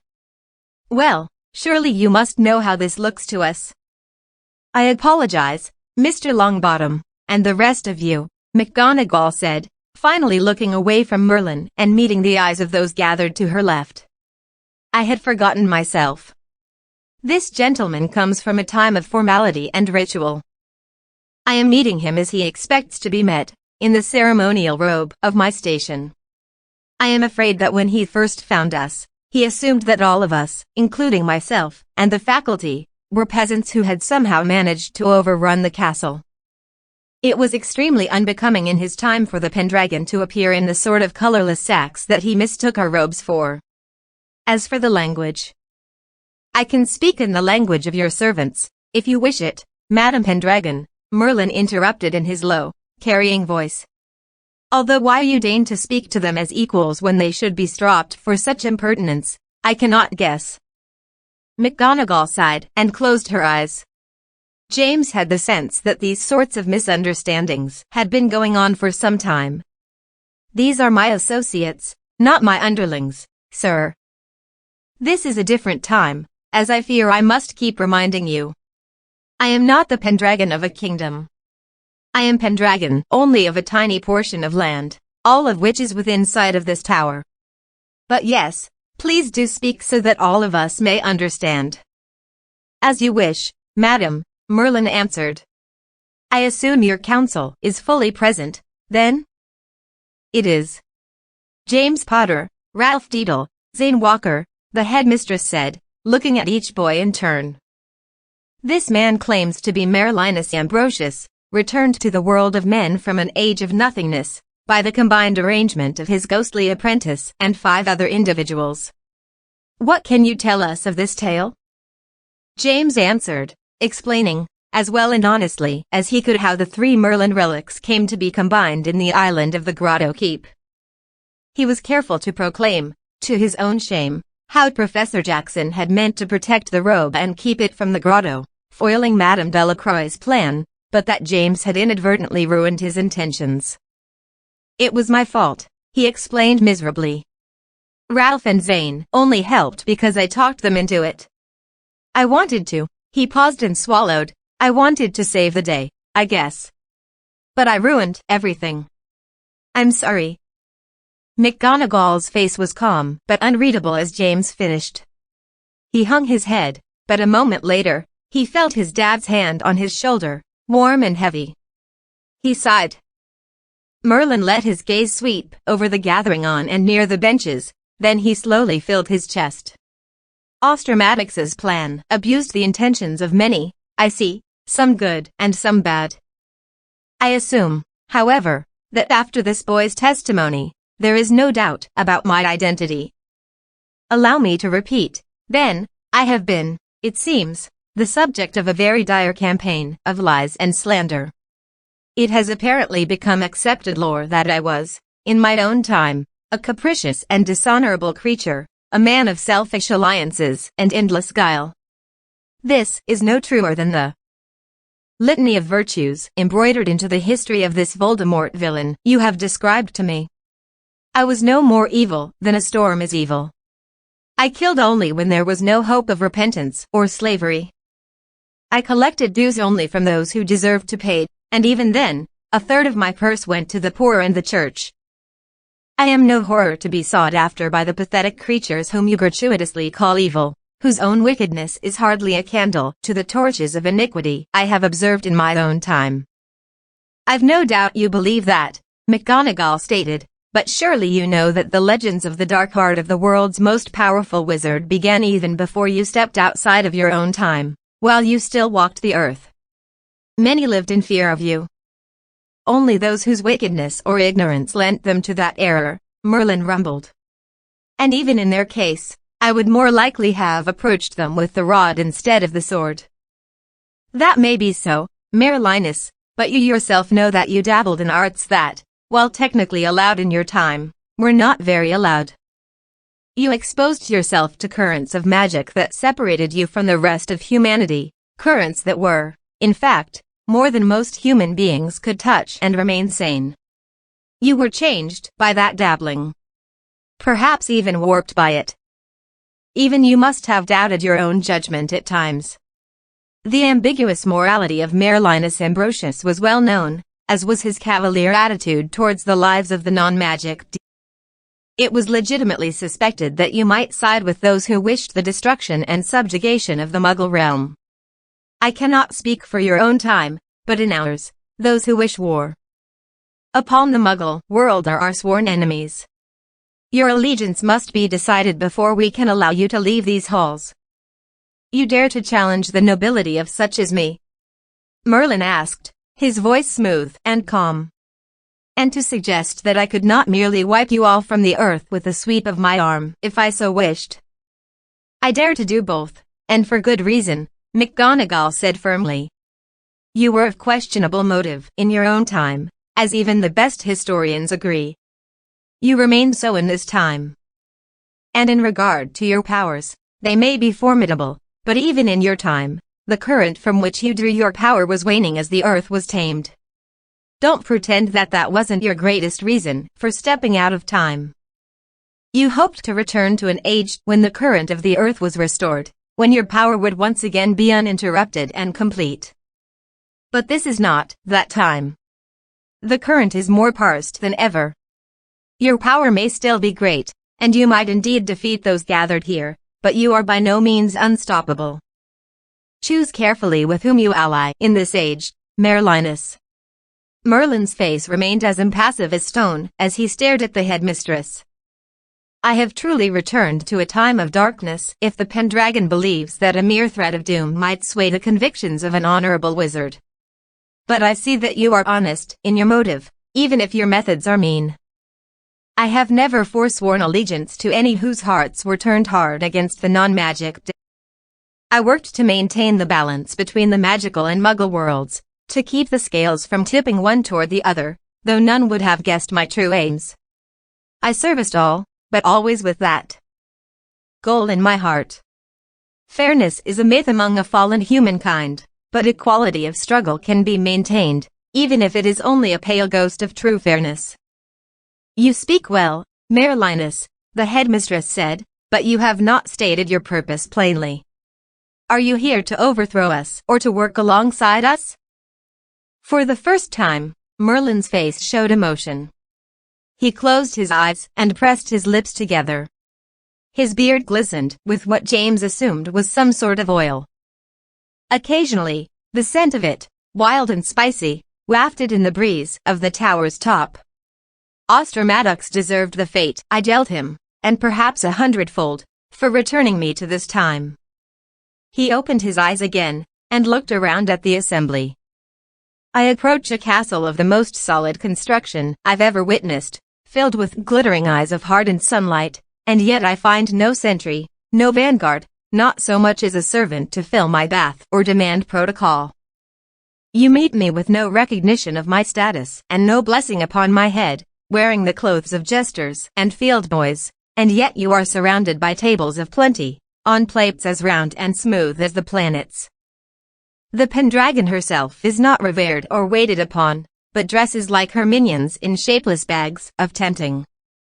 And then, above all, my honor and allegiance is challenged, when I myself only refrain from demanding tribute out of respect for a foreign age. Truly, my mission has become as dust. There is no age ripe for me. Selfish Oster Maddox may have been, McGonagall agreed, leaning slightly forward, but it may not be a mistake that you were returned to this time, Merlinus. It was thought that you would lead the rebellion against the Muggle world, but if your claims are true, then you may have been brought here by an even greater providence so that you might aid us in preventing just such a tragedy. Even now, the powers of chaos have set in motion events that will lead to that end. This very day, a man resides among us, a Muggle man. He has been led here by agents of disorder, and he has bypassed our greatest defenses using a form of unmagic called technology. He has access to an engine called the press, by which he can make known the secrets of the magical world to the rest of humanity. It is only by maintaining that secret for the past millennium that the balance of powers has existed. If this man and his secret plotters succeed, they will abuse the recombination of the magical and Muggle world. They will plot divisions, seek power, and eventually, they will spawn a war. You, more than anyone, know what the result of such a scheme would be. You must help us. Those who plot chaos are expecting you. Let them eat the fire they intended to turn upon the world, Merlinus. At us. Merlin sat, perfectly still for almost a minute, his beard glistening in the sun. The animals fidgeted slightly, noses twitching and feathers ruffling.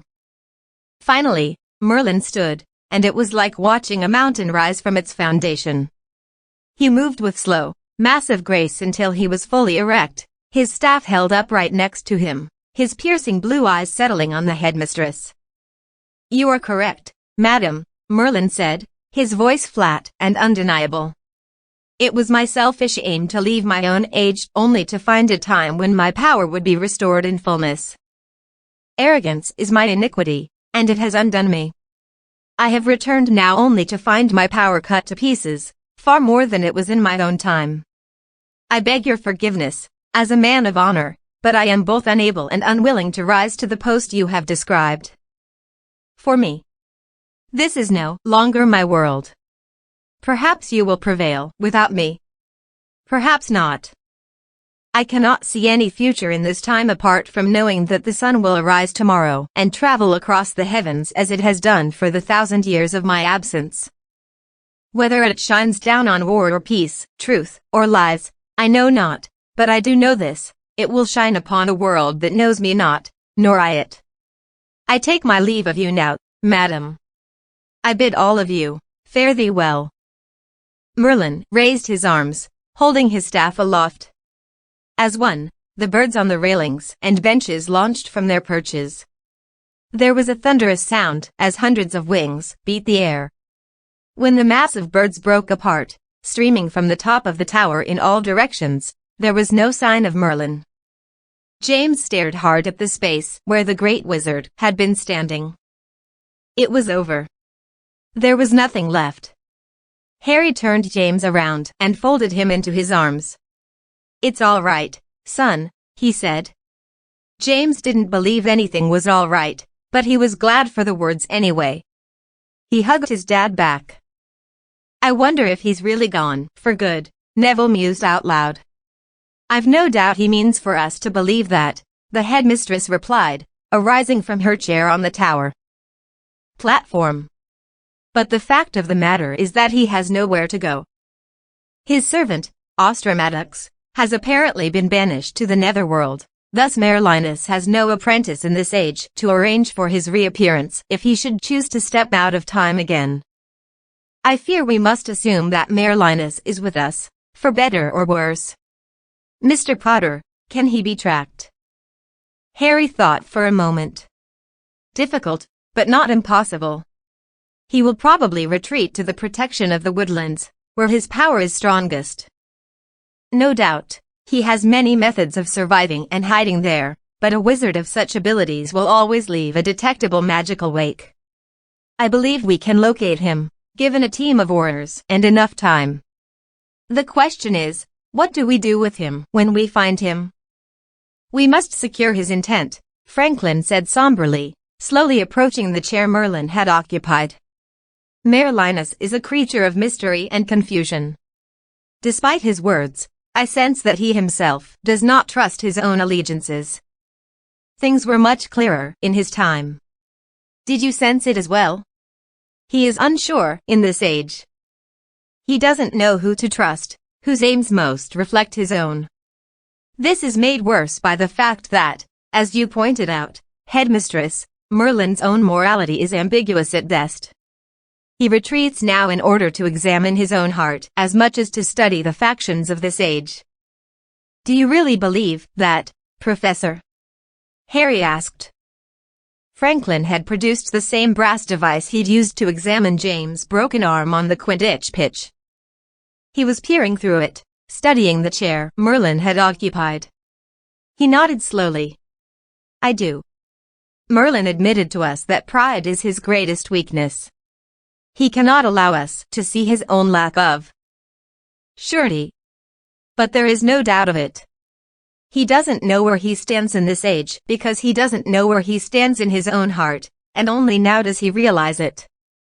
That doubt won't last forever, though," Neville said, stepping down the terraces toward the wooden floor. "We can hardly sit back and wait until he decides whose side to join.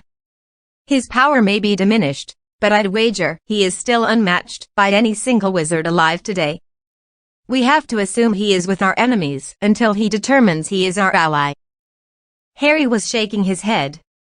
"I agree that he may be unsure in this time, but I don't think he's evil. Or at least, not willfully evil."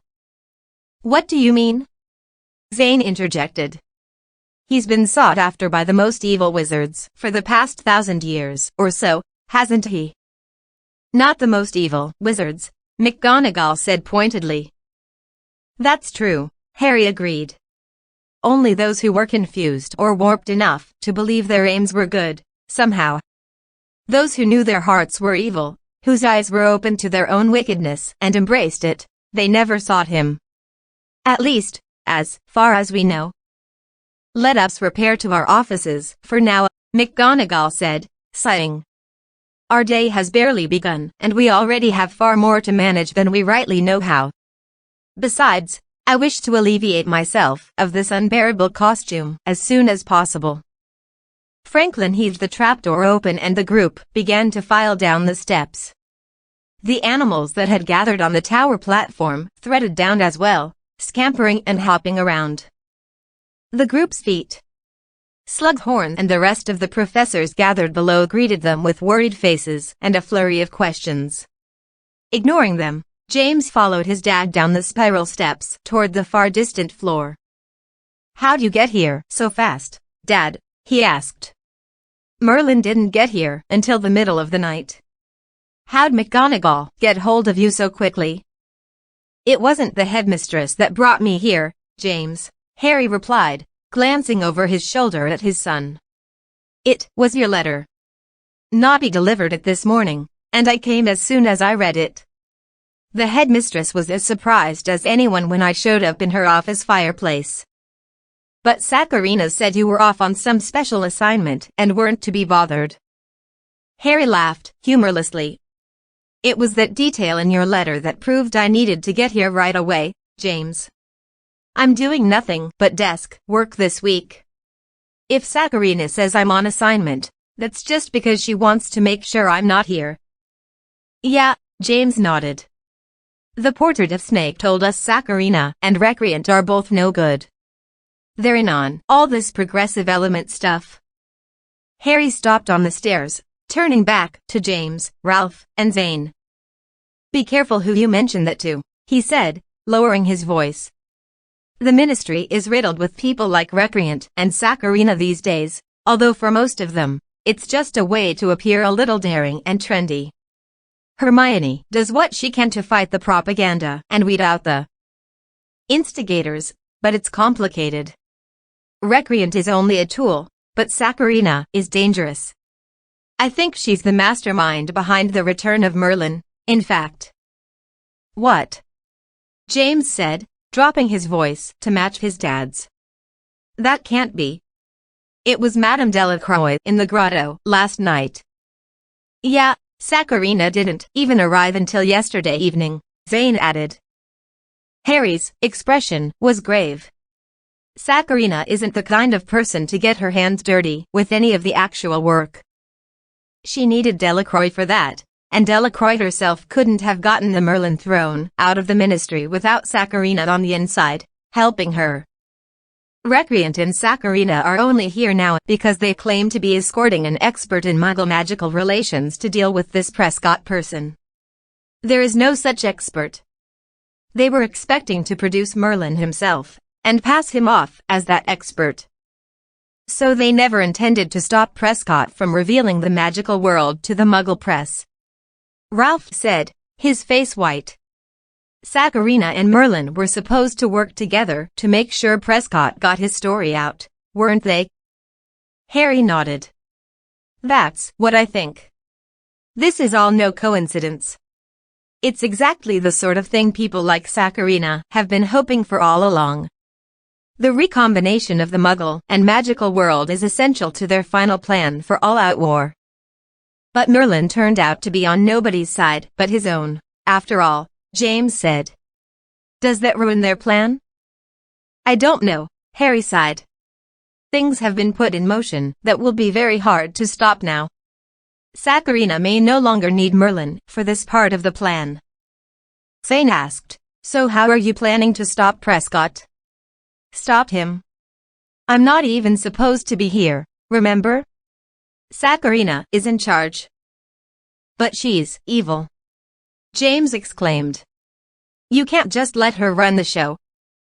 "We won't, James," Harry said, putting a hand on James' shoulder, but hardening his voice. "But we have to be very careful. Saccharina has a lot of influence in the ministry. I can't just defy her.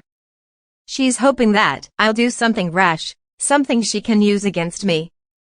She wants the Auror department shut down entirely. Keeping that from happening is of utmost importance."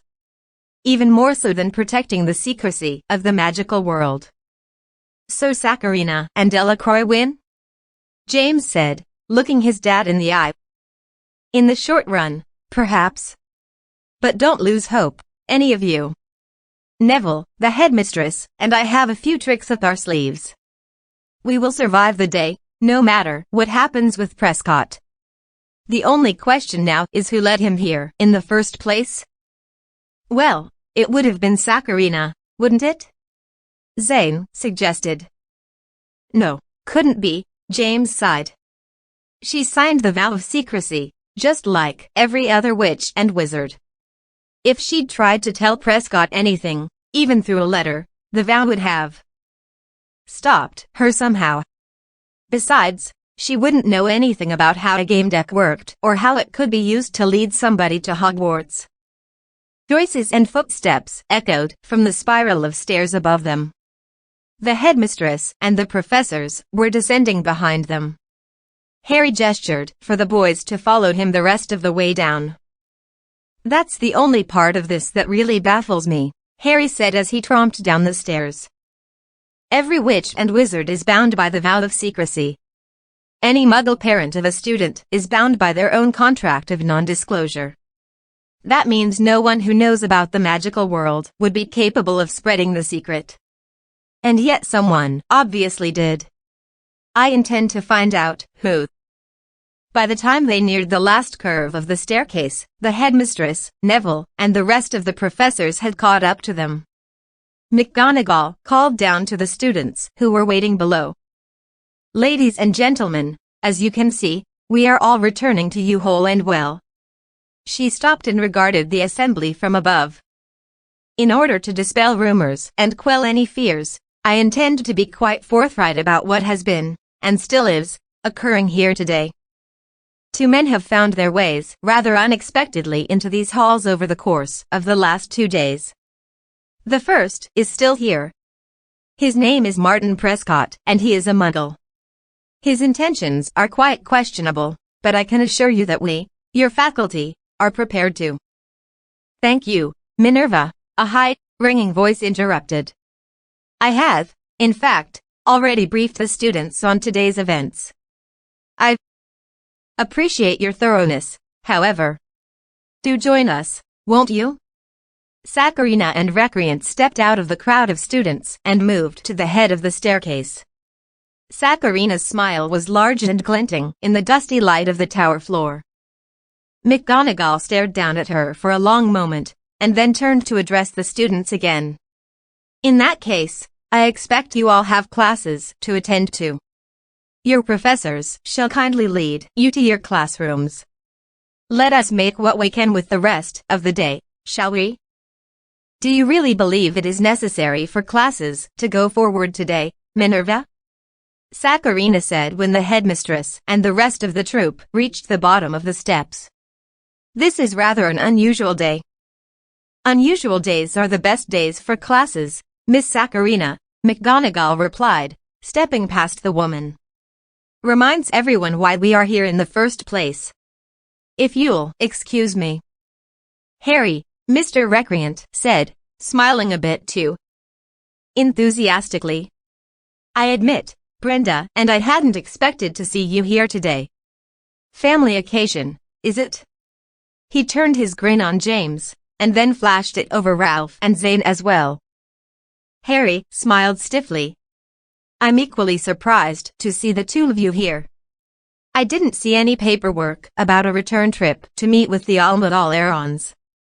And I've been doing an awful lot of paperwork, as you know. Saccharina took Harry's arm, and he allowed her to lead him out of the tower, following the last of the students. Very unexpected, this is, she said in a confidential tone of voice. Dreadful situation. Surely Minerva told you about it. Martin Prescott, a Muggle reporter, right here on the grounds. Still, the Ministry feels it is inevitable, really. Does it? Harry said, stopping near the door and facing Saccharina. So Loquacious Nap knows about this? The Minister is aware of the general direction events have been leading, Recreant interjected. We hadn't chosen to bother him with the particulars, per se. So he doesn't, in fact, know you are here? Harry said, dropping his thin smile. Harry, Saccharina said silkily, the fact is that this sort of scenario is exactly the purview of the Department of Ambassadorial Relations. You, of course, do not require the signature of the minister for every little maneuver of the War Department. Nor do we require his approval when dealing with the execution of our daily duties. Do you intend to stay for the day? I believe so, Brenda, Harry answered calmly. I am curious to see what the Department of Ambassadorial Relations does to execute its daily duties in such a situation. Besides, surely you'd agree that an outside, objective witness might prove helpful in case of any inquiries? Soothe it yourself, Mr. Potter, Saccharina said, her smile snapping shut like a jewelry box. It will all be over by 4 o'clock this afternoon. Prescott's crew will arrive and they will get their tour. There is hardly any way to prevent it, after all, considering Mr. Prescott's very ingenious fail-safes. You may accompany us, but please do not attempt to interfere. It would not go well for you. But I am sure I do not need to tell you that, do I? Did you have a nice snooze down there by the front doors? Zane said lightly as Saccharina turned away. She stopped, and then very slowly turned back toward Zane. Whatever could you mean, young man? She asked. Harry was looking at Zane with a mixture of curiosity and amusement.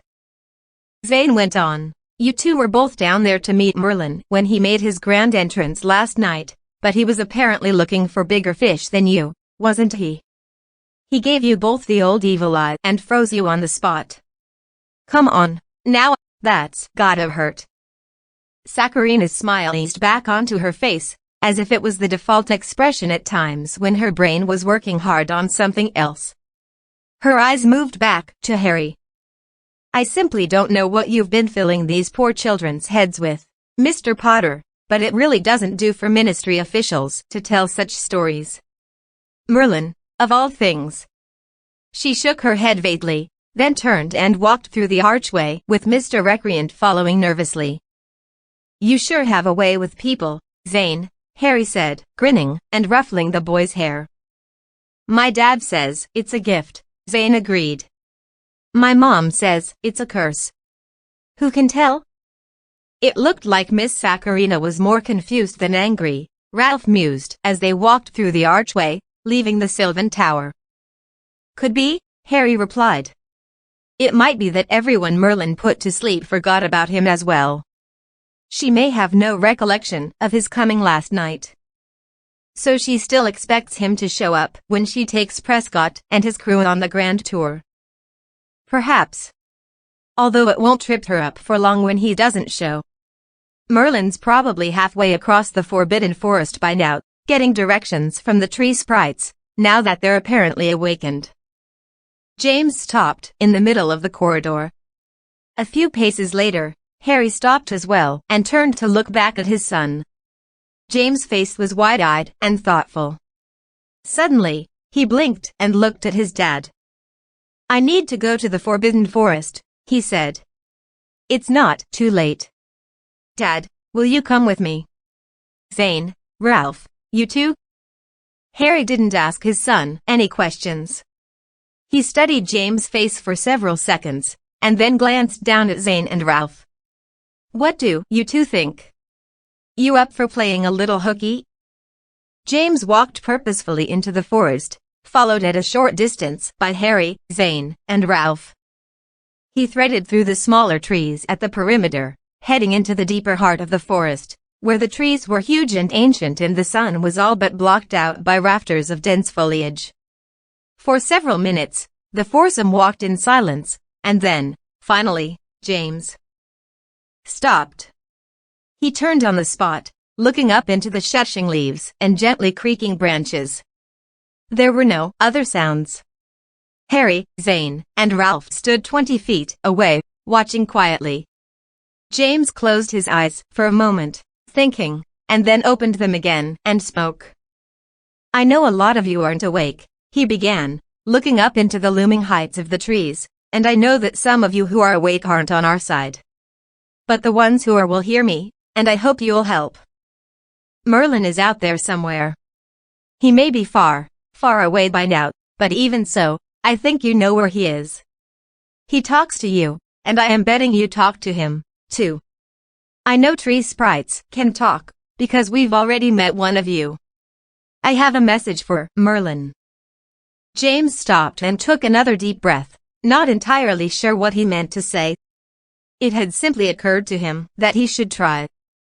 He had been used by Delacroix to help bring Merlin into the world, despite the best efforts of those who wished to prevent it.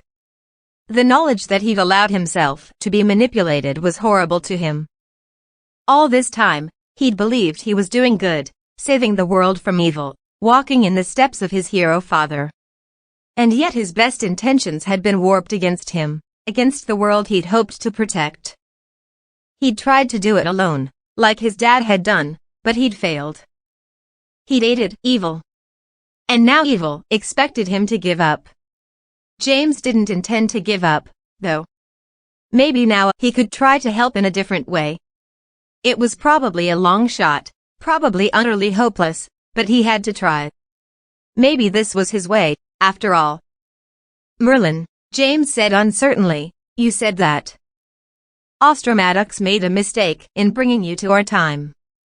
You said he was selfish, that he just wanted to get out of the duty he swore to you.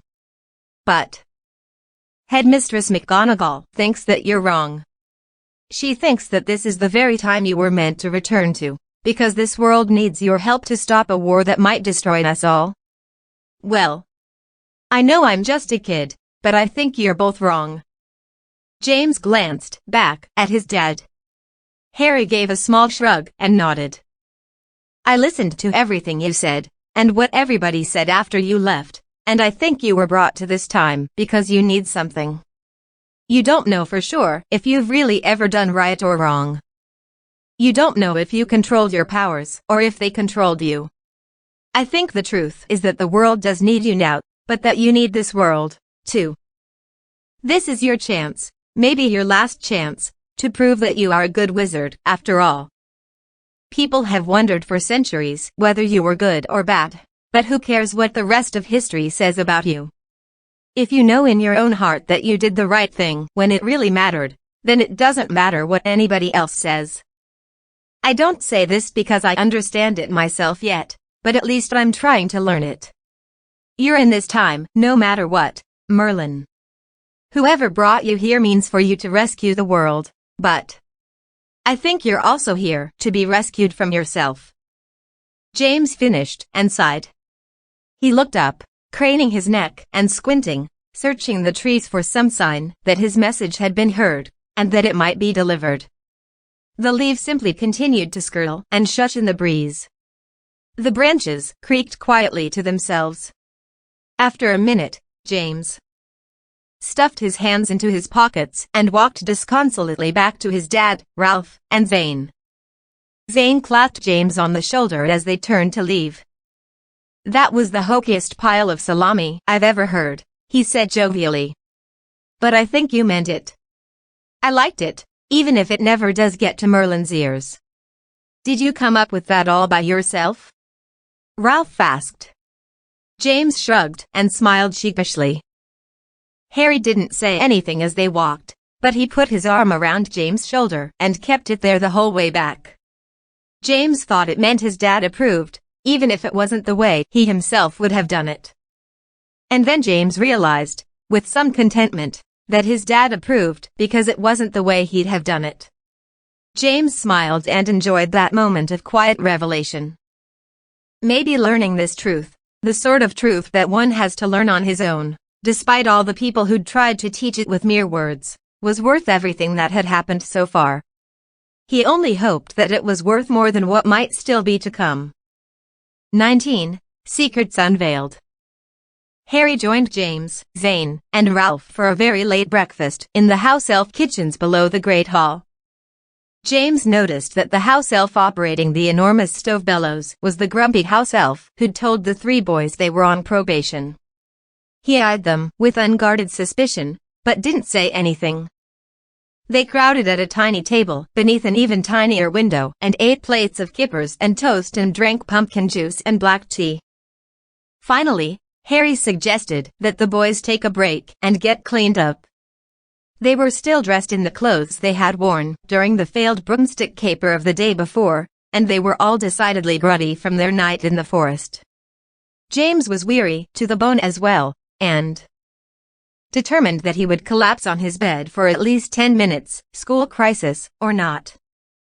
On the way to the common room, James decided to take a detour to the hospital wing to collect his backpack.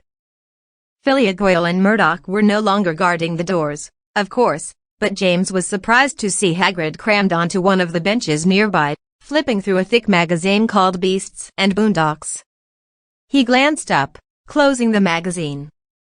"James, good to see ya," he said warmly, apparently trying to keep his voice quiet. "Heard, ya was back safe and sound. Seen your father, then, I'd wager?" "Yeah, just left him," James answered, peeking into the cracked doors of the hospital wing. "What are you doing here, Hagrid?" "Well, it's obvious, isn't it? I'm keepin' watch, I am. Nobody in nor out less it's by permission o' the headmistress. Needs his rest and cuperation, after all he's been through." "Who?" James asked, suddenly interested. He peered more closely into the crack between the doors. There was a shape lying still on one of the beds, but James couldn't make out any features. "Why, Professor Jackson, of course," Hagrid said, standing and joining James by the doors. He peeked over James' head with one beady black eye. "Haven't you heard? Showed up in the courtyard half an hour ago, looking quite a fright," he whispered. "Caused no end o' commotion when the students out there caught sight of him. We brought him in here straight away. And I was given the post of keepin' an eye on the doors while Madame Curio tended to him."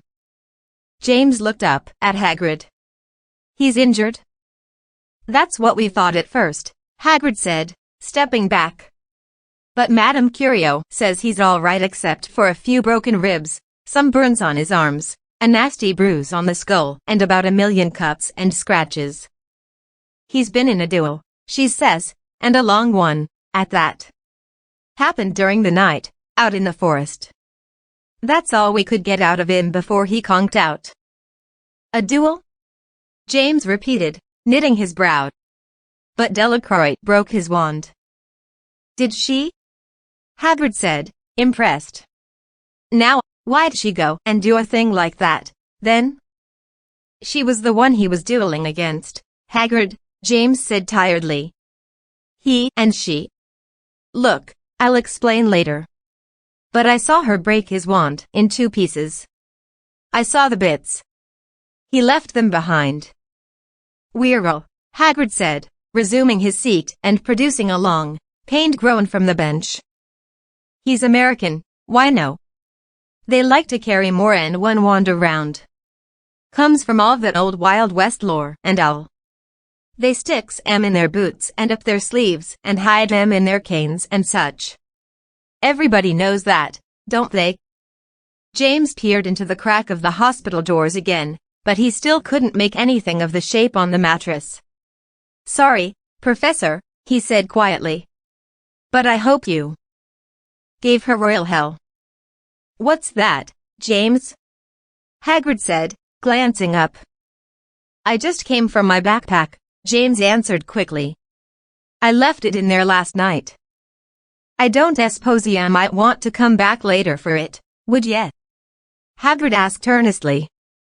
"Only I've got my orders, here. Nobody in nor out. The headmistress thinks that whoever attacked Jackson might come looking for him. Can't rule out it was that crazy nutter pretending to be Merlin. It was Delacroix, Hagrid. But yeah, I can come back later." "Good work." Hagrid nodded, and then flopped his magazine open onto his lap again. James turned and headed back the way he'd come. The Gryffindor common room was empty. The fire in the grate had burned down to red embers, but it had warmed up enough outside that it wasn't necessary anyway. In fact, as James headed up the stairs to the sleeping quarters, he felt a gust of cool, fresh air pushed past him. Someone had, apparently, left a window open upstairs. He was just wondering if he should shut it or not when he topped the landing and saw Merlin reclined comfortably on his bed. "Here is my little counselor, after all," Merlin said, looking up and lowering James' technomancy textbook. James glanced at the open window next to his bed, then back to Merlin. "You," he said, his mind boggling slightly. "Did you?" He pointed uncertainly at the window. "Did I fly in through it?" Merlin said, laying the book aside almost reverently. "Lofted upon the wings of my skyborn brethren? What do you think, James Potter?" James closed his mouth, realizing that this was a kind of test. He pushed his first thoughts aside and looked around. "No," he answered. "No, actually, I think you just opened the window because you like the air." "I like the sense of the air, especially this time of year," the great wizard replied, looking toward the open window. "The essence of growth and life comes from the earth now, filling the sky. Even the non-magic feel it. They say that love is in the air in springtime.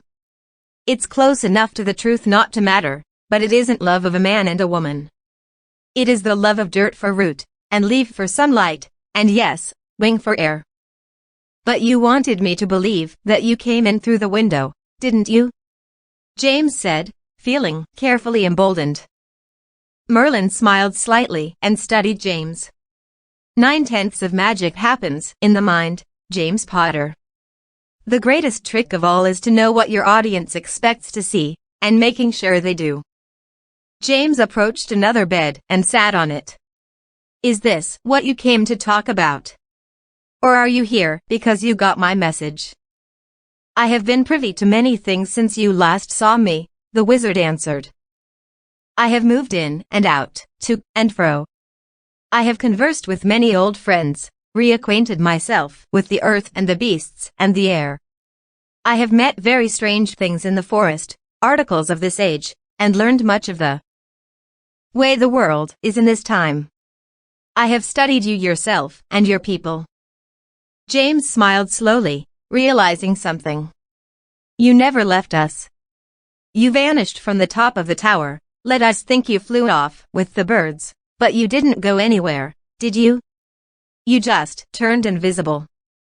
You have rather a talent for looking beyond the flat of the mirror, James Potter," Merlin said, his voice low and his face impassive. "But I will admit that I did hear everything your professors Franklin and Longbottom, and the Pendragon, and yes, your father, said about me. I was amused and angered that they presumed to know me so. And yet I am no slave to arrogance. I asked myself if what they supposed was true. I left then, and I visited my old lands.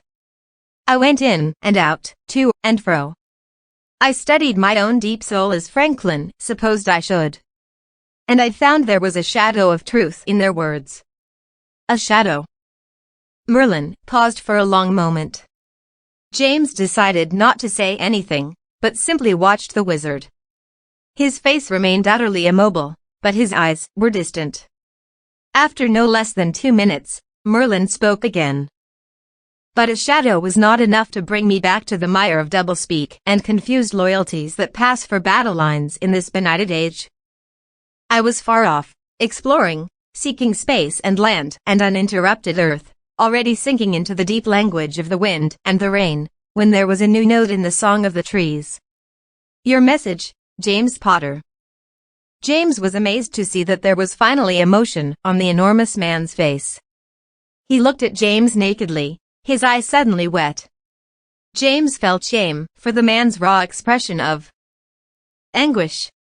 He even felt a little guilty for his own words that had apparently, shockingly, pierced this enormous man's hidden heart. Then, as if the anguish had never been there, the massive, stony face composed itself. It was not a matter of masking the emotion, James realized. He was simply witnessing the workings of emotion in a man whose culture was utterly alien to him, where the heart was so close to the surface that deep emotion could pass over the face shamelessly and completely, like a cloud obscuring the sun but for a moment. Thus, James Potter, the wizard said, standing slowly, so that he seemed to fill the room. I return. I am at your service. My soul does indeed require this. I have learned much of this world during my travels this day, and I love little of it, but there is a present evil, even though it is masked with duplicity and etiquette. Perhaps defeating that evil is secondary even to stripping that evil of its facade of respectability. James grinned and jumped up as well, not sure whether to shake Merlin's hand, hug him, or bow. He settled for pumping his fist once in the air and proclaiming, "Yes. Thank you, Merlin. Merlinus. Mr. Ambrosius." The wizard simply smiled, his ice blue eyes twinkling. "So," James said, "what do we do? I mean, we only have a few hours before Prescott and his crew gather to film the school and everything. I guess I have to explain all that to you. Sheesh, this is going to take a while." "I am Merlin, James Potter," the wizard said, sighing. "I have already learned as much as I need to know about this world and how it works. You'd be quite surprised, methinks, to learn how much the trees know of your culture. Mr. Prescott is not your problem. We simply need a council of allies to aid us." "All right," James said, plopping back onto the bed. "What sort of allies do we need?" Merlin's eyes narrowed. "We require heroes of wit and cleverness, unafraid to foil convention in order to defend a higher allegiance. Battle skills matter not. What we need at this moment, James Potter, are scoundrels with honor." James nodded succinctly. "I know just the group. Scoundrels with honor. Got it. Then let us have at it, my young counselor," Merlin said, smiling a little frighteningly. "Lead on." "So," James said as he led Merlin down out of the portrait hole, "do you think we'll win?" "Mr. Potter," Merlin said breezily, stepping out onto the landing and placing his fists on his hips, "you won the moment I decided to join you." "Is that the famous Merlin Pride talking?" James asked tentatively. "Like I said," Merlin replied, turning to follow James with his long, slow stride. 9/10 of magic happens in the mind. The last 10th, Mr. Potter, is pure and unadulterated bluster. Take note of that, and you'll do very well. After the bright, misty morning, the day progressed into a hazy stillness of unseasonable warmth. Headmistress McGonagall had insisted that classes continue, even during the tour of Martin J. Prescott and his entourage, but in spite of her order, dozens of students had gathered in the courtyard to witness the arrival of the Muggle reporter's crew. Near the front of the group, James and Harry stood side by side. Only a few feet away, Tabitha Corsica and her Slytherin compatriots were looking decidedly bright-eyed and eager. On the top of the main steps, Headmistress McGonagall was flanked by Miss Saccharina and Mr. Recreant. Martin Prescott, on the lowest step, glanced at his watch.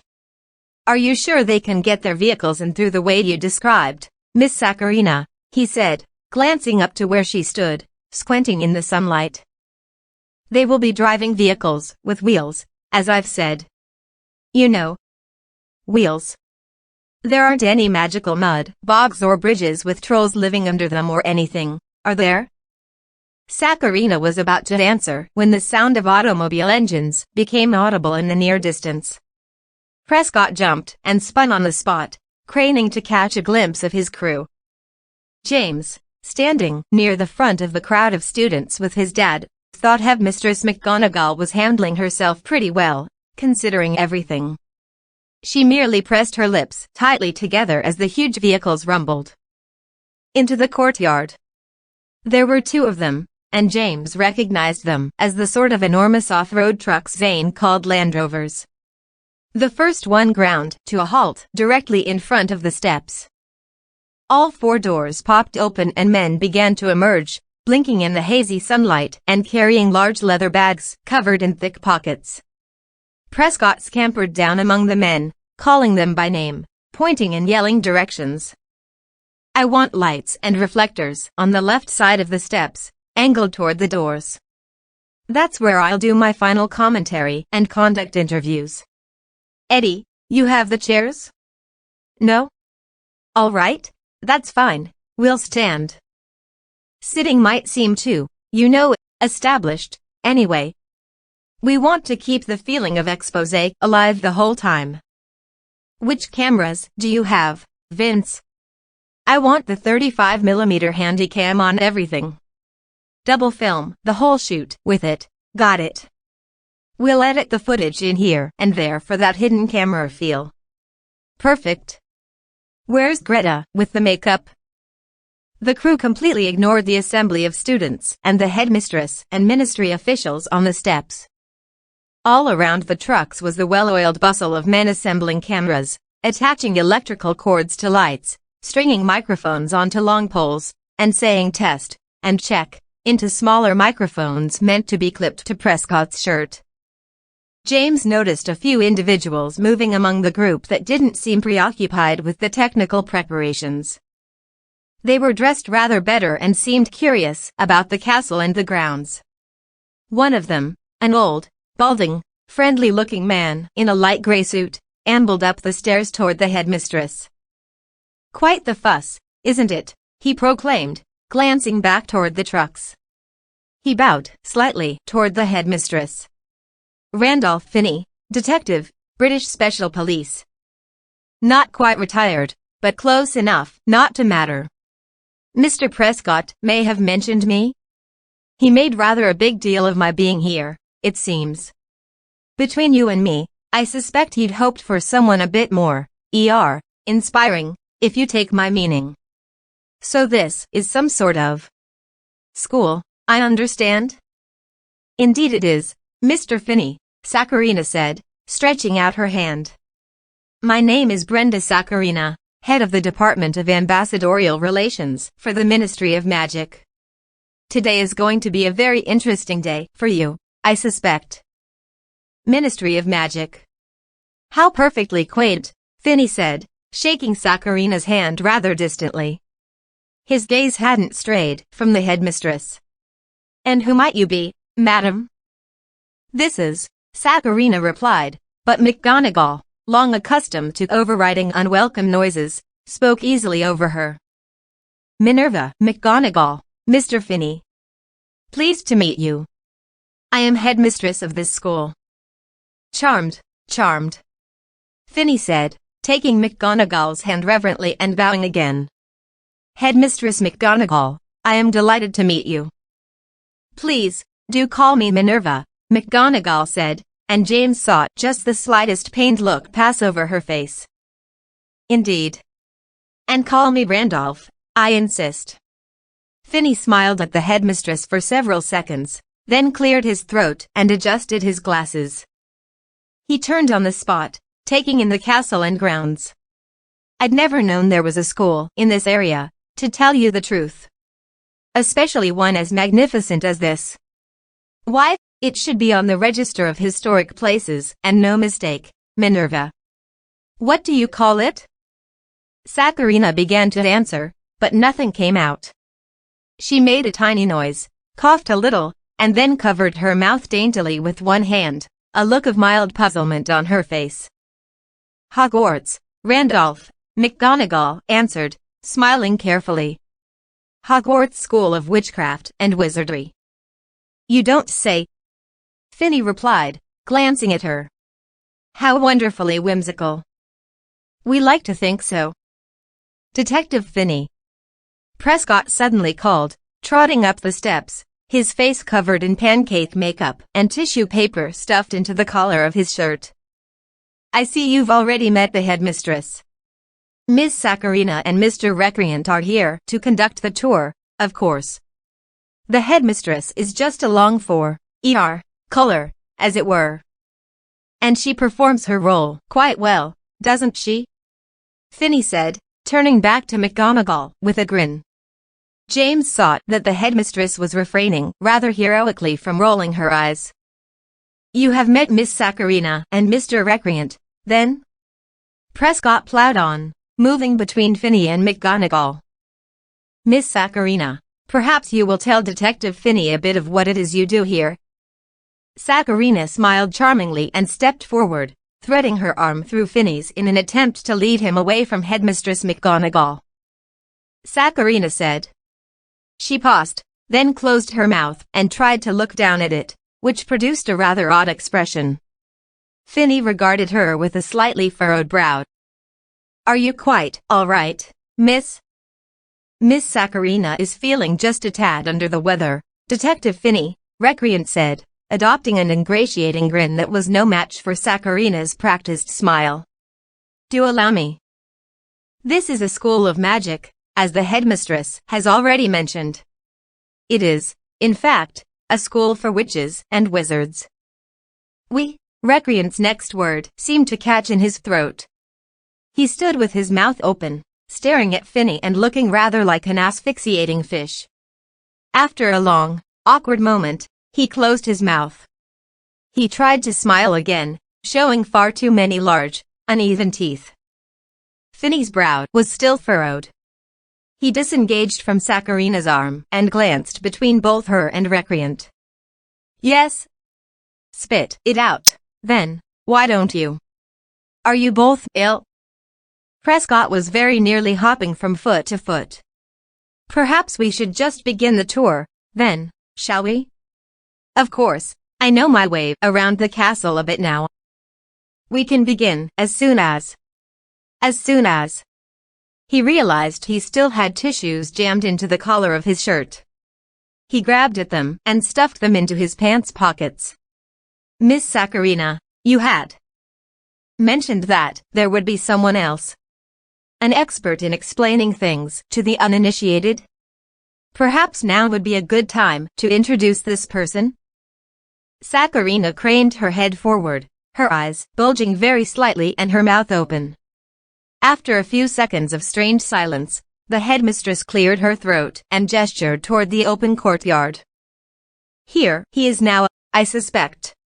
You know how Mr. Hubert tends to be rather late sometimes. Poor man will forget his own head one of these days. Still, he is a genius in his own way, isn't he, Brenda?" Her mouth still open, Saccharina turned to follow McGonagall's pointing hand. At the opening of the courtyard, another vehicle was entering. It was ancient, its engine choppy and puttering a pall of blue smoke. Finney frowned a little as it chugged slowly across the courtyard. Saccharina and Recreant stared at the vehicle with twin expressions of pure bewilderment and disgust. The crowd of students gathered near the steps moved back as the vehicle squeaked to a stop in front of the first Land Rover, pointing at it. The engine coughed, sputtered, and then died, slowly. "That's a Ford Anglia, isn't it?" Finney said. "I haven't seen one of those in decades. I'm amazed it still runs.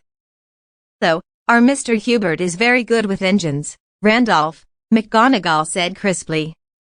"Why, he's almost a wizard, really." The driver's door squeaked open and a figure clambered up out of it. He was very large, so that the car rose perceptibly on its springs as he arose from it. The man squinted at the stairs, smiling a little vacantly. He had long, silvery blonde hair and a matching beard, both of which were offset by a gigantic pair of black, horn-rimmed glasses. The man's hair was pulled back in a natty, almost prim ponytail. "Mr. Terence Hubert," McGonagall said, introducing the man. "Chancellor of Hogwarts School of Witchcraft and Wizardry. Welcome, sir, do come and meet our guests." Mr. Hubert smiled and then glanced aside as the passenger's door of the Anglia screeched open. "I hope you don't mind, everybody," Mr. Hubert said, adjusting his glasses. "I've brought my wife along with me. Say hello to the folks, dear." James gasped as Madame Delacroix climbed awkwardly out of the car. She smiled very slowly and deliberately. "Hello," she said in a strangely monotone voice. Hubert grinned mistily at her. She's a dearie, isn't she? Well, shall we begin, then? Saccharina coughed, her eyes widening rather alarmingly as she watched Delacroix join Mr. Hubert in front of the Anglia. She nudged Recreant with her elbow, but he was as mute as she was. Chancellor? Prescott said, looking back and forth between Hubert and McGonagall. There's no Chancellor. Since when is there a Chancellor? I do apologize, sir, Hubert said, climbing the steps with Delacroix by his side. She grinned a bit wildly. I've been away for the past week. Business in Montreal, Canada, of all places. Wonderful little distribution warehouse there. You know, we only use the highest quality magical supplies here, of course. I inspect all our materials by hand before ordering anything. So, but I shouldn't say any more, of course. Head. Hubert tapped the side of his nose with an index finger, grinning conspiratorially at Prescott. Prescott's face was tight with suspicion. He stared at Hubert, then at Madame Delacroix. Finally, he held up his hands and closed his eyes. All right, who cares? Mr. Hubert, if you are our guide, then guide away. He threw a glance over his shoulder at the camera crew, gesturing wildly with his eyebrows, and then followed Hubert into the gigantic open doors. Chancellor Hubert, can you tell us and our audience what you do here at Hogwarts School of Witchcraft and Wizardry? Why, of course, Hubert said, turning as he reached the center of the entrance hall. We teach magic. We are, in fact, Europe's premier school of the magical arts. Hubert seemed to notice the camera for the first time. He grinned a little nervously into it. Students, come from the farthest reaches of the continent, and even beyond, to learn the ancient arts of the mystical masters of the craft. To acquire, to absorb, to, steep, as it were, in the secret arts of divination, illumination, prestidigitation, and, etc., etc. Prescott was staring very hard at Hubert, his cheeks reddening. I see. Yes, so you admit that you teach actual magic within these walls? Why, certainly, young man. Why ever would I deny it? Then you do not deny, Prescott said in a pouncing sort of voice, that these paintings, which line this very room, are magical, moving paintings. He gestured grandly toward the walls. The cameraman spun and walked as quickly and smoothly as he could toward a group of paintings by the doorway. The boom microphone operator lowered his apparatus, so as to be sure to capture Hubert's response. And moving paintings? Hubert said in a distracted voice. So? Oh, yes. Well, I suspect they could be said to move. Why, that painting there, no matter where you are in the room, the eyes in the painting are always upon you. Hubert raised his hands mysteriously, warming to the subject. They seem, in fact, to follow you everywhere you go. The cameraman took his eye away from the viewfinder and frowned back at Prescott. Prescott's face darkened. That's not what I mean. Make them move. You know, they can. You. He spun on his heels and pointed at McGonagall. You had a conversation with a portrait in your office just yesterday. I watched you. I heard the painting talk. McGonagall made a face that was so comically surprised that James, who was standing just inside the doorway with the rest of the assembled students, had to suppress a giggle. I can't imagine what you mean, sir, the headmistress replied. Here, now, you'll leave the lady out of this, why don't you? Finney said archly, taking half a step in front of the headmistress, who was a full head taller than him. Just you conduct your almighty investigation, Prescott, and let's get this over with. Prescott boggled for a few seconds, and then composed himself. Okay. Forget the moving paintings. Silly me. He turned back to Hubert. I presume class is currently in session. Mr. Hubert? Hubert said, as if startled. In session? Well, I guess so. I wouldn't expect.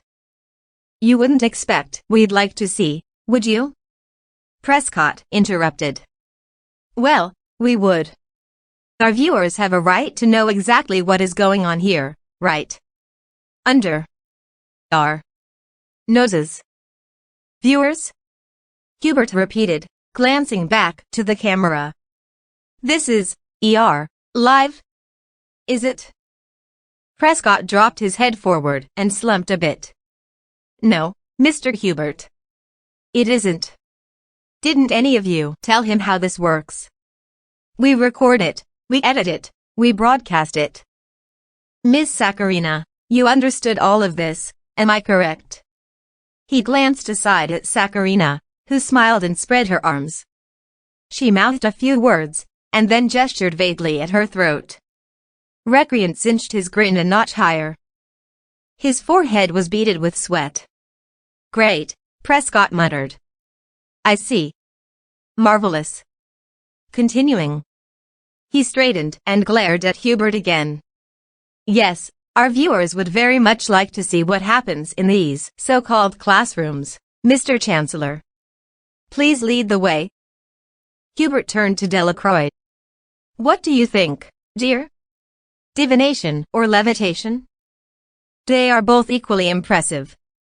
Honey, Delacroix said, forming the words rather awkwardly. She seemed to want to say more, but despite the workings of her jaws, her lips clamped tightly shut. My wife is foreign, as you can see, Hubert said apologetically. But she does her best. The classrooms, please, Mr. Hubert, Prescott insisted. You can't keep the press out, sir. No, of course not. We appreciate the publicity, in fact, Hubert said, turning to lead the crew down a hall. Prestigious as we are, sometimes, it's hard to keep our heads above water. Magic is a specialized study, to say the least. Only a certain kind of individual has the patience and grace to learn it. Ah, here we are then. Divination. Prescott walked briskly into the open doorway of the classroom, followed by his camera crew and boom microphone operator, scrambling to keep up with him. Finney remained near the back of the group, staying as close to Headmistress McGonagall as he could. Harry and James, at the head of the crowd of curious students, leaned in through the door to watch. Here, our students learn the ancient art of predicting the future, Hubert said grandly. A dozen students were scattered around the room, staring grimly down at the objects on the desks in front of them. At the head of the class, as if on cue, Professor Trelawney raised her arms, producing a musical jingling from the assortment of bangles on her wrists. Seek, students, she cried in her mistiest voice. Stare deep into the face of the all-knowing cosmos, represented in the swirling patterns and designs of the infinite. Find your destinies. Tea leaves. Finney said, happily. My own man used to read fortunes in tea leaves for the tourists. Got us through some hard times, back in the day. How perfectly picturesque, keeping such traditions alive. Traditions, Pat. Trelawney said, arising from her seat and swirling her gauzy robes dramatically. We find the embedded nature of perfect truth in the leaves, Sir, past, present, future, all bound together for those who bear the eyes to see. That's just what my ma'am used to say, too, chuckled Finney. This is how you tell the future? Prescott said, staring disgustedly into one of the students' cups. This is ridiculous. Where are the crystal balls? Where's the swirling smoke and the ghostly visions? Well, we have those things, too, Mr. Prescott, Hubert said. Don't we, dear? Advanced divination. Second semester. £200 lab fee, Delacroix replied mechanically. Covers the crystal balls, Hubert said behind his raised hand. Those things aren't cheap. We have them special made in China. Real crystal and everything. Of course, the students get to take them home at the end of the school year. They are kind of a memento. I believe you mentioned levitation, Prescott said, marching out of the room. His entourage followed swiftly, clanking and unrolling more electrical cord. Certainly, yes. A staple of the magical arts, Hubert replied, following Prescott across the hall and into another classroom. We combined that class with basic prestidigitation. Yes, right in here. Zane stood in the center of the classroom with a wand in his hand. A few dozen other students sat along the wall, watching in amazement as the bust of Godric Gryffindor floated and bobbed around the room, apparently at the behest of Zane's waving wand. There was a gasp and sigh of amazement from Prescott's crew. The cameraman squatted slowly, zooming in on the action. Aha! Prescott said excitedly. Real magic. Being performed by children. Just as promised, Hubert said proudly. Mr. Walker here is among the best in his class. Mr. Walker, what year are you, by the way? First year, sir, Zane said, grinning happily. Excellent form, my boy, Hubert replied. Try a loop, why don't you? The students applauded politely as the bust raised and spun slowly in the air. Then, suddenly, it dropped, falling onto a mattress which had been placed in the center of the floor. So, too bad, Mr. Walker. So close, Hubert chided. It wasn't my fault. Zane yelled. It was my backstage. Ted, you dolt, you yanked when you were supposed to swoop. How many times do I have to explain that? Hey! Ted objected, bursting noisily out of a closet at the rear of the room. He held a handful of wires in his hand, all of which snaked up to a series of pulleys attached to the ceiling of the closet. You want to try coming back here and working these controls in the dark. Hug. Besides, Noah is the one to blame. He was slow with the cross pulley. A voice from the depths of the closet yelled angrily, What? That's it. I want to be on stage next time. I've had it with this. Assistant, roll. I want to wear the hat. Nobody's wearing the hat, Noah, Zane said, rolling his eyes. Well, somebody needs to wear the hat. Noah cried, his face appearing around the doorway of the closet. How does anybody know who's the magician and who's the assistant? Boys, Hubert placated, raising his hands. We only have one hat per classroom, and Miss Morgenstern is using it to practice the rabbit trick. Mr. Prescott, Mr. Finney, would you like to see the rabbit trick? Why, yes, Finney said brightly. No. Prescott yelled. Tabitha Corsica had pushed herself to the front of the students crowding the doorway. Her face was red with anger. Mr. Prescott, she began, you. Hubert turned slowly to face Tabitha. This is hardly the time for autographs, Miss Corsica. I'm not here to get his autograph, Chancellor, Tabitha spat, raising her arm to point at Hubert. There was a small notebook and a pen clutched in her hand. She stopped in mid-sentence, staring at the two items. The cover of the notebook was pink and had the word autographs printed on it in white script. There will be plenty of time later for such things, Miss Corsica. But I'm sure Mr. Prescott is flattered by your interest. Chancellor Hubert? Petra interjected, peering into a black top hat which was sitting atop a ridiculously glittery table. I think something might be wrong with Mr. Whiffles. Do rabbits usually lie on their backs like that? Not now, Miss Morgenstern, Hubert said, flapping his hand dismissively. Mr. Prescott, I believe you wanted to see our sawing in half room. But Prescott was gone, stalking past the suddenly silent Tabitha Corsica and heading down the corridor behind her.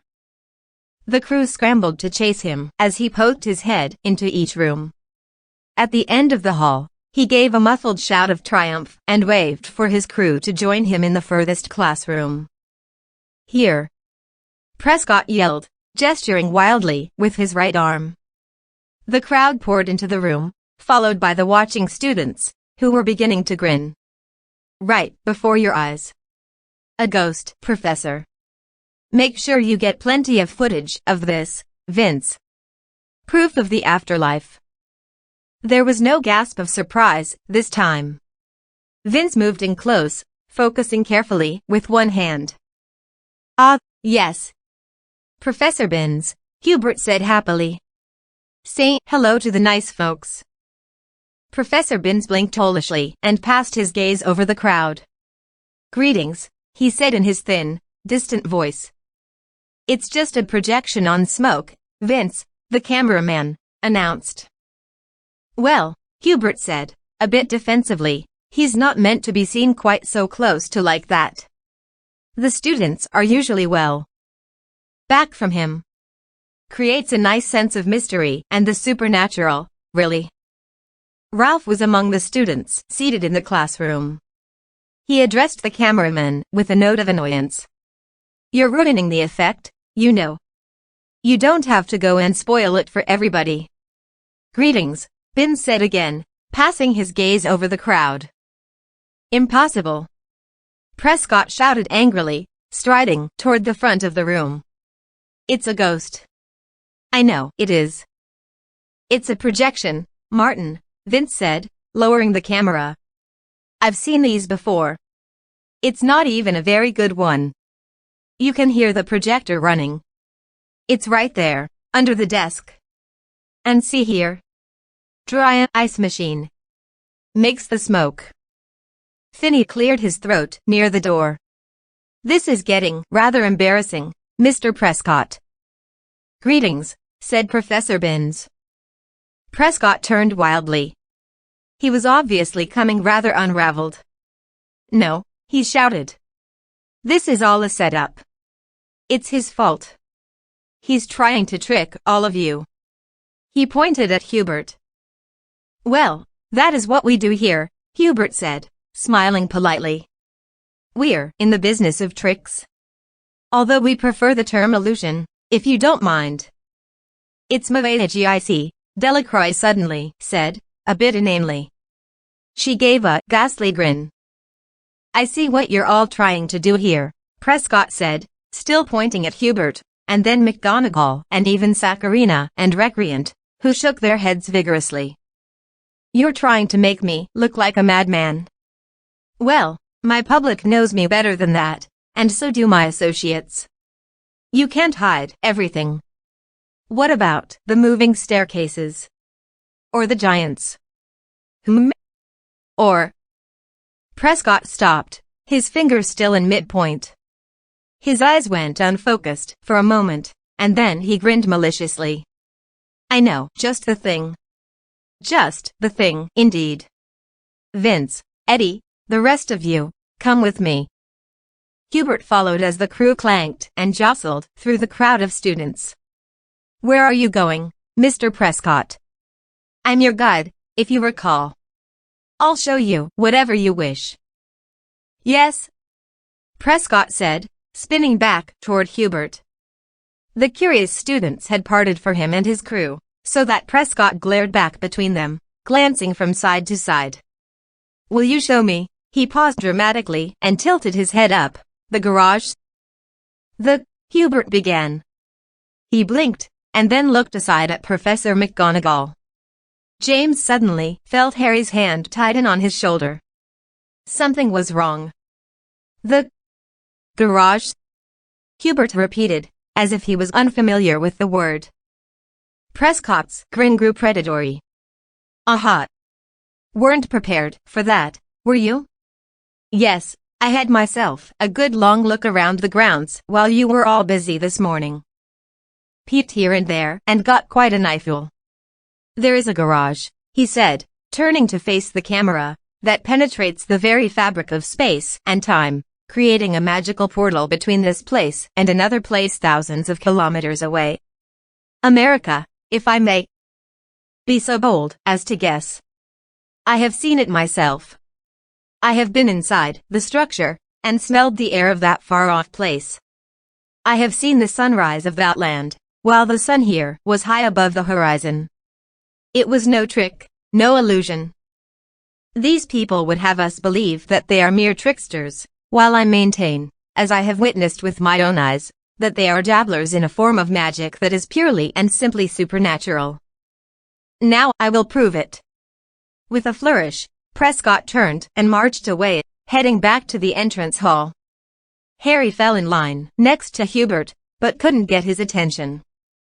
"Mr. Prescott," Hubert yelled over the sound of the now agitated crowd. "I really must insist that you allow me. Mr. Prescott. This is highly irregular."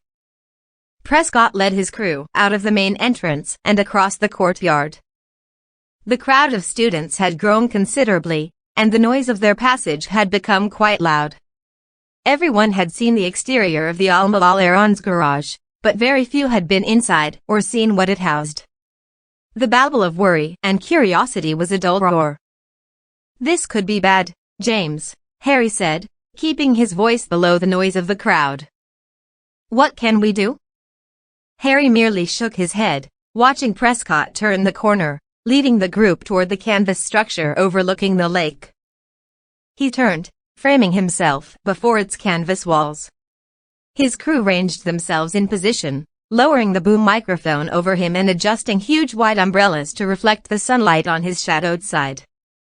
Prescott turned slightly, showing his best side to the camera as Finn squatted slowly, focusing.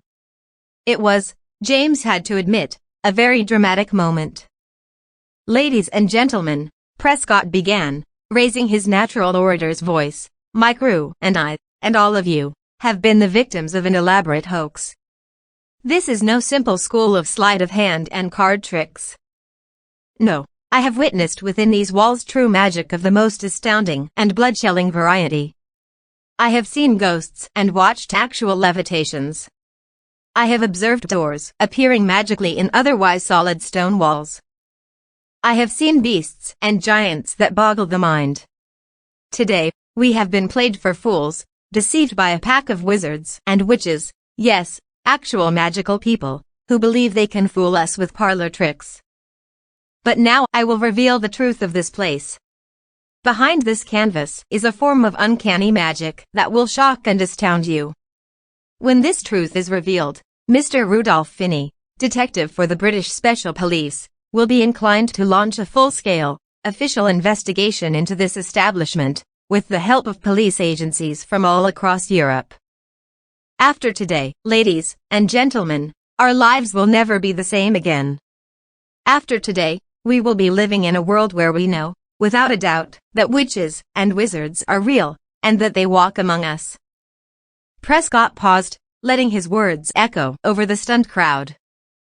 Then he turned toward the area where McGonagall, Hubert, Saccharina, and Recreant were gathered.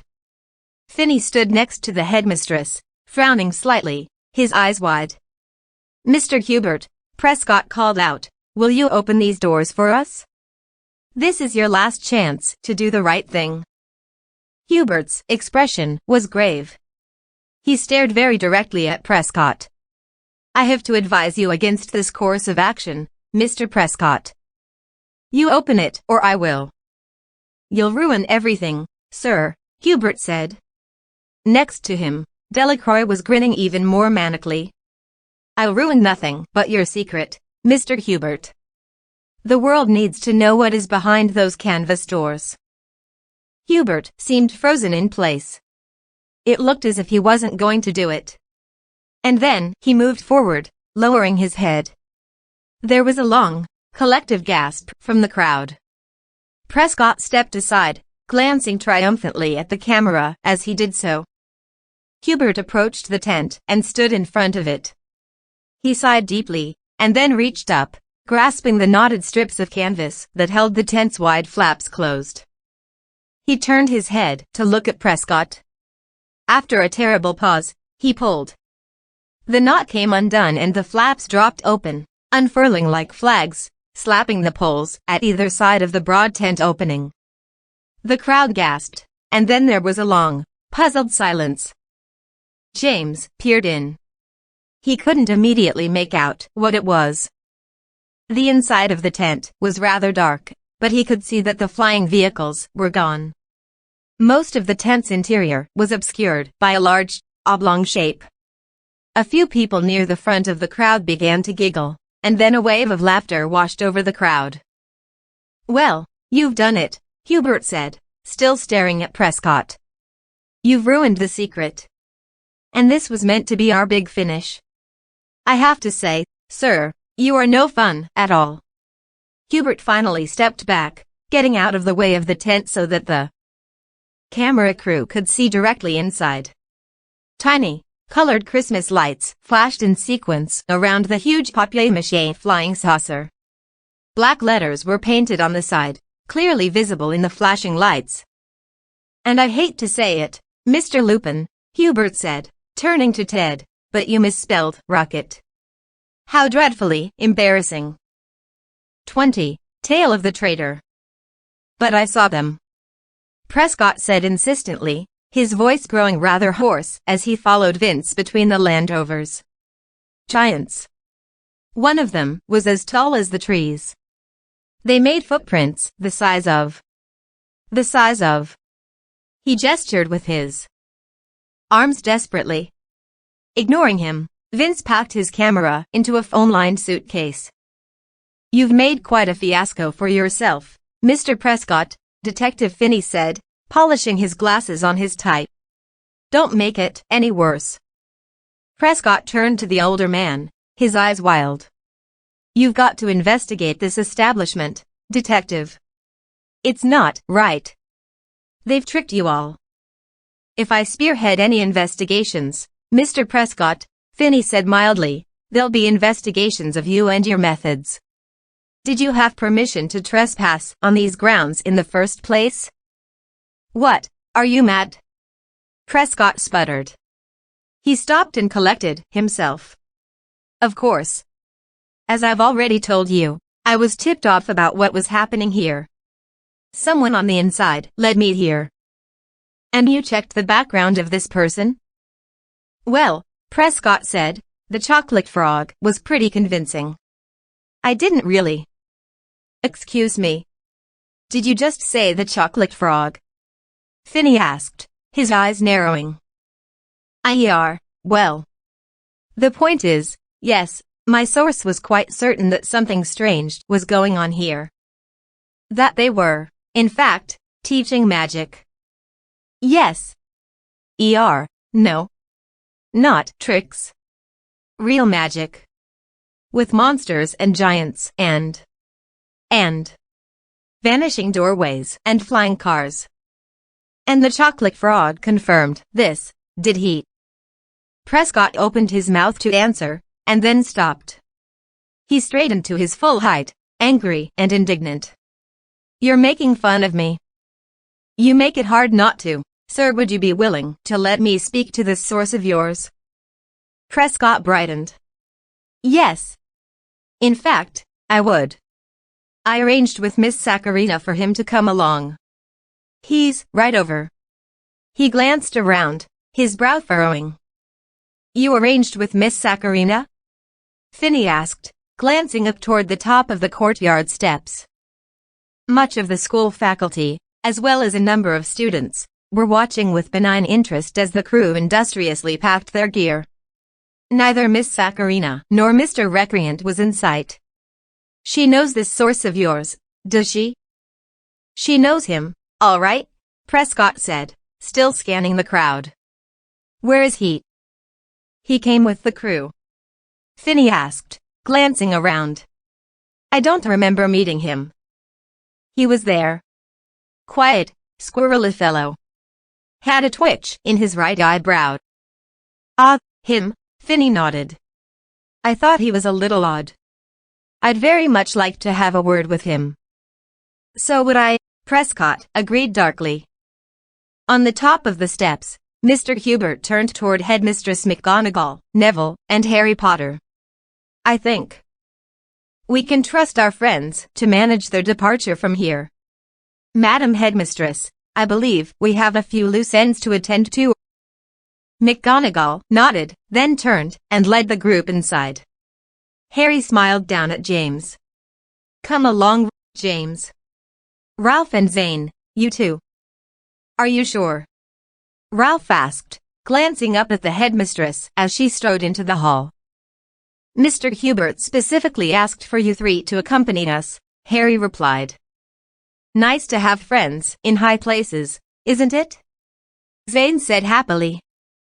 "Well," the headmistress said as they entered the empty silence of the great hall, "that went as well as could be expected, even if Mr. Ambrosius was a little heavy-handed with his amorous charm. Mr. Finney has insisted that I join him for dinner next time I find myself in London. An offer I believe you should take him up on, madam," Merlin replied, taking off the gigantic horn-rimmed glasses and shaking his hair out of the Mr. Hubert ponytail. "I enchanted him with the slightest possible charm. How could I have known that Detective Finney would have a natural predilection for tall, strong, handsome women?" "How indeed," McGonagall answered. "I believe you are grinning, sir." James spoke up. "But how do you know about the garage, Merlin? I thought for sure we were sunk." Merlin glanced back over his shoulder. "I didn't know about the garage, James Potter. It was beyond the knowledge of the trees, unlike the Anglia vehicle and Madame Delacroix. Improvisation, however, has always been one of my stronger talents." "But how'd you get the walk-it in there?" Ralph asked. "That was totally brilliant. The trees knew about that, therefore, I did as well," Merlin replied. "It was simply a matter of encouraging an exchange of environments." Zane grinned. "So the Alma-All-Aron's cars are out in that old barn in the field? It'll do them some good, I expect," Merlin nodded. The group walked purposefully through the great hall and climbed the stairs onto the dais. McGonagall opened a door in the rear wall and led the others through, into a large antechamber with a stone floor and a dark fireplace. Saccharina and Recreant were there, sitting on either side of a third person James didn't recognize. "This is an outrage, headmistress," Recreant said, leaping to his feet. "First, you bring in this person to usurp our authority, and then you have the gall to perform the Langlock jinx on us. The minister will." "Do shut up, Trenton," Saccharina said, rolling her eyes. Recreant blinked, wounded, but clamped his mouth shut. He looked back and forth from Saccharina to the headmistress. "Wise advice, if ever I heard it," Harry agreed, stepping forward. "And I suspect that the minister will, in fact, hear about this." "We've done nothing wrong, Mr. Potter, as you know," Saccharina said, glancing idly at her fingernails. "Mr. Ambrosius' appearance has secured the secrecy of the magical world. All is well." Harry nodded. "I am glad you feel that way, Brenda, although I find it interesting that you already seem to know Mr. Hubert's real name. No doubt there will be no link proven to connect him, you, and the unfortunate Madame Delacroix. What are we to make of your friend, here, however?" All attention turned to the man seated in the chair between Saccharina and Recreant. He was small, pudgy, with thinning black hair and a twitch in his right eyebrow. He shrunk from the gaze of everyone in the room. Ralph, who'd been the last to enter, pushed his way between Merlin and Professor Longbottom, his brow furrowed in bewilderment. "Dad," he said, frowning. "What are you doing here?" The man grimaced miserably and covered his face with his hands. Merlin looked down at Ralph, his large, stony face somber. He placed a hand on the boy's shoulder. "This man says his name is Dennis Deedle. I was afraid you'd recognize him." "What is he doing here?" Neville asked. "I think his role in this debacle is fairly evident," the headmistress replied, sighing. "He is the man responsible for leading Mr. Prescott into our midst." "What?" Ralph said, rounding on McGonagall. "Why would you say that?" "That's terrible." "He came with Mr. Prescott's crew," Harry said quietly. "He was trying to remain unobtrusive. Perhaps he was worried that you'd recognize him, Ralph. Later, when it was all over, it wouldn't have mattered, of course. But then again, things didn't happen as he expected. This is ridiculous, Ralph insisted. Dad's a muggle. He signed the Muggles' non-disclosure contract, didn't he? He wouldn't do this, even if he could. I don't know what he's doing here, but it isn't what you all think. Merlin still had his hand on Ralph's shoulder. He patted him slowly. Perhaps you should ask him yourself, then, Mr. Deedle. Ralph glanced up at the enormous wizard, his face pinched with anger and trepidation. He looked around the rest of the room, from face to face, ending with his father. All right, then. Dad, why are you here? Dennis Deedle still had his hands on his face. For several seconds, he didn't move. Finally, he took a huge breath and sat back, dropping his hands. He looked at Ralph for a long moment, and then glanced around at everyone assembled. All right. Yes, he said, having composed himself, I told Prescott. I sent him the chocolate frog and the game deck. I'd used it to communicate with somebody on the school grounds, somebody who went by the name Maddox. Once I'd done that, I knew that Prescott could locate the school with his GPS. Ralph's face was frozen with disbelief and misery. But why, Dad? Why would you do such a thing? Oh, Ralph. I'm sorry. I know this looks bad to you, Dennis said. But it's all very complicated. Prescott's show, Inside View, they offer money for proof of the supernatural. Well, we haven't been doing all that well, son. I've been looking for work ever since I got laid off, but it's been hard. We needed the money. I thought the chocolate frog would be enough. I really did. But Prescott wanted more. I knew I'd have to show him something really amazing, so. He faltered, glancing nervously around the room again. But you never got the money, Merlin said in his low, rumbling voice. And that wasn't the real point, was it? Dennis' eyebrows worked furiously as he gazed up at Merlin, apparently struggling with what to say. Next to him, Saccharina cleared her throat meaningfully. Dennis glanced at her, taking his eyes from Merlin. The money, he said uncertainly. Prescott said we'd get it when the program aired. He promised. But there will be no program now, Merlin said quietly. You thought it'd be worth selling out the whole magical world just to help us get by for a while, Dad? Ralph said, his voice not accusing, but truly questioning.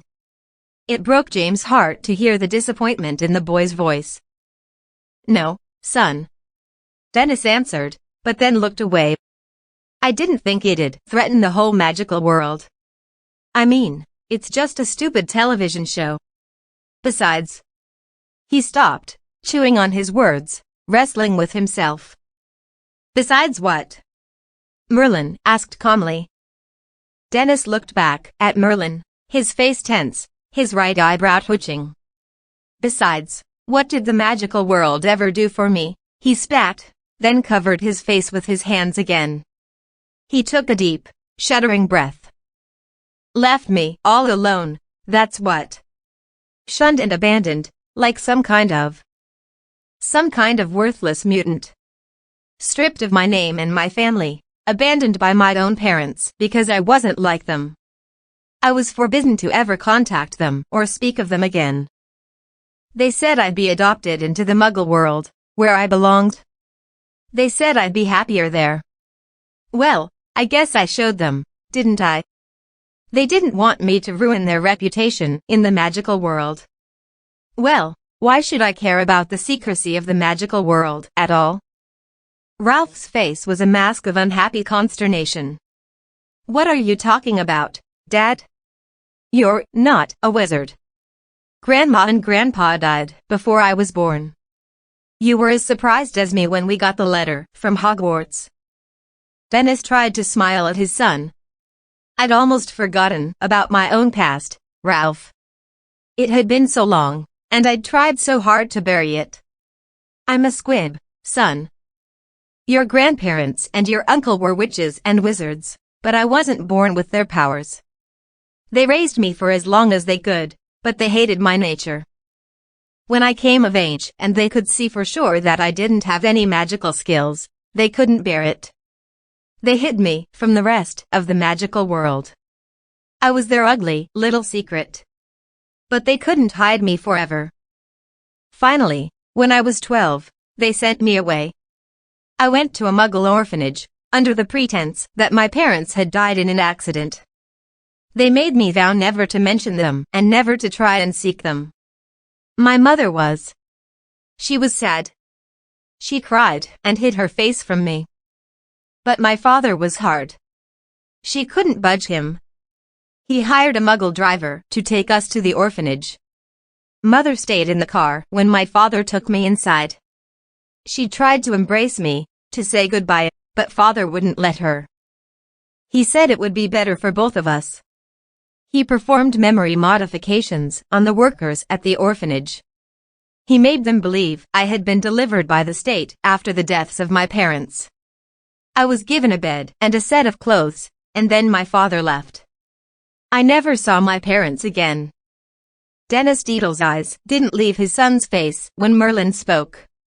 You were very hard done by, Mr. Deedle. I assume Deedle is not your given name, is it? No. My father invented that name for me, Dennis said blandly. I hate it. What is your given name, sir? Dolohov, Ralph's father answered, his voice growing distant, almost dead. My name is Deniston Gillis Dolohov, son of Maximilian and Wilhelmina Dolohov, younger stepbrother of Antonin. There was a moment of very cold silence, and then McGonagall spoke. Mr. Dolohov, do you realize that what you've done could send you to Azkaban? Dennis blinked, as if coming out of a trance. What? No, of course not. I was promised that nothing I did was against the law. Saccharina coughed lightly. Perhaps, Mr. Deedle, you'd prefer to refrain from answering any more questions until your legal representation can be present. Why? Dennis said, glancing at her in alarm. Am I in trouble? You said. It would be for your best interests, sir, Saccharina interrupted. You said I was doing the world a favor. Dennis exclaimed, getting to his feet. He glanced at Harry. She promised me that I'd be taken care of even if Prescott and his people didn't come through with the money. She said this was more important than money, anyway. When I came to them. Sit down, Mr. Deedle. Saccharina said, her voice icy. Don't call me that. I hate that name. Dennis backed away from her, glancing back at Harry. They told me it was all right to talk to Prescott. I told them what I was thinking of doing. I knew I had to check with the ministry. They said the contract I'd signed wasn't binding because I wasn't a Muggle. And I left the wizarding world before I was old enough to sign the wizarding vow of secrecy, too, so I wasn't breaking any laws. She promised me it was all right. She said it was for everybody's good and that I'd be a hero. Miss Saccharina, Harry said, producing his wand, but not quite brandishing it, what do you have to say in response to this man's accusations? I have nothing to say whatsoever, she replied easily. He is clearly deranged. No one would believe the word of such a person. Mr. Recreant, Harry said, turning to the stunned man. Do you concur with Miss Saccharina's assessment? Recreant's eyes moved like flies, flicking back and forth between Saccharina and Harry. He began, and then lowered both his eyes and his voice. I'd like the chance to discuss this outside of Miss Saccharina's hearing. Mr. Recreant, as your superior, I forbid. You'll forbid nothing, madam, Neville said sternly, slipping his own wand from his robes. In the name of ambassadorial security, I have to insist, Saccharina began, but stopped as Harry pointed his wand at her. "In the name of the Ministry of Magic and the Order Department," he said, "I place you, Miss Brenda Saccharina, under arrest for attempted violation of Section 2 of the International Code of Wizarding Secrecy and for the theft of Ministry of Magic property." Saccharina tried to smile, but it was a relatively poor attempt. "You can't prove anything, Mr. Potter. This is a foolish and dangerous game you are playing. I will only warn you once to stand down. You should think twice before conspiring with people who despise you, Miss Saccharina," Merlin said, smiling ruefully. "I had a charming and illuminating conversation with Madame Delacroix when I discovered her in the forest. She has much to say about you, I'm afraid, and very little of it is what I'd be prepared to call flattering." Neville was leading Mr. Recreant out of the room, with the headmistress following. Harry gestured with his wand. "Come, Miss Saccharina. Titus Hardcastle awaits to escort you back to the ministry, and patience is not one of his stronger suits." Saccharina's face went blank as she realized she had no choice but to follow along. No doubt she had a very good defense ready, James thought as she stalked out of the room in front of his dad. People like her always had lots of ways to cover their tracks. Still, it didn't look good for Brenda Saccharina.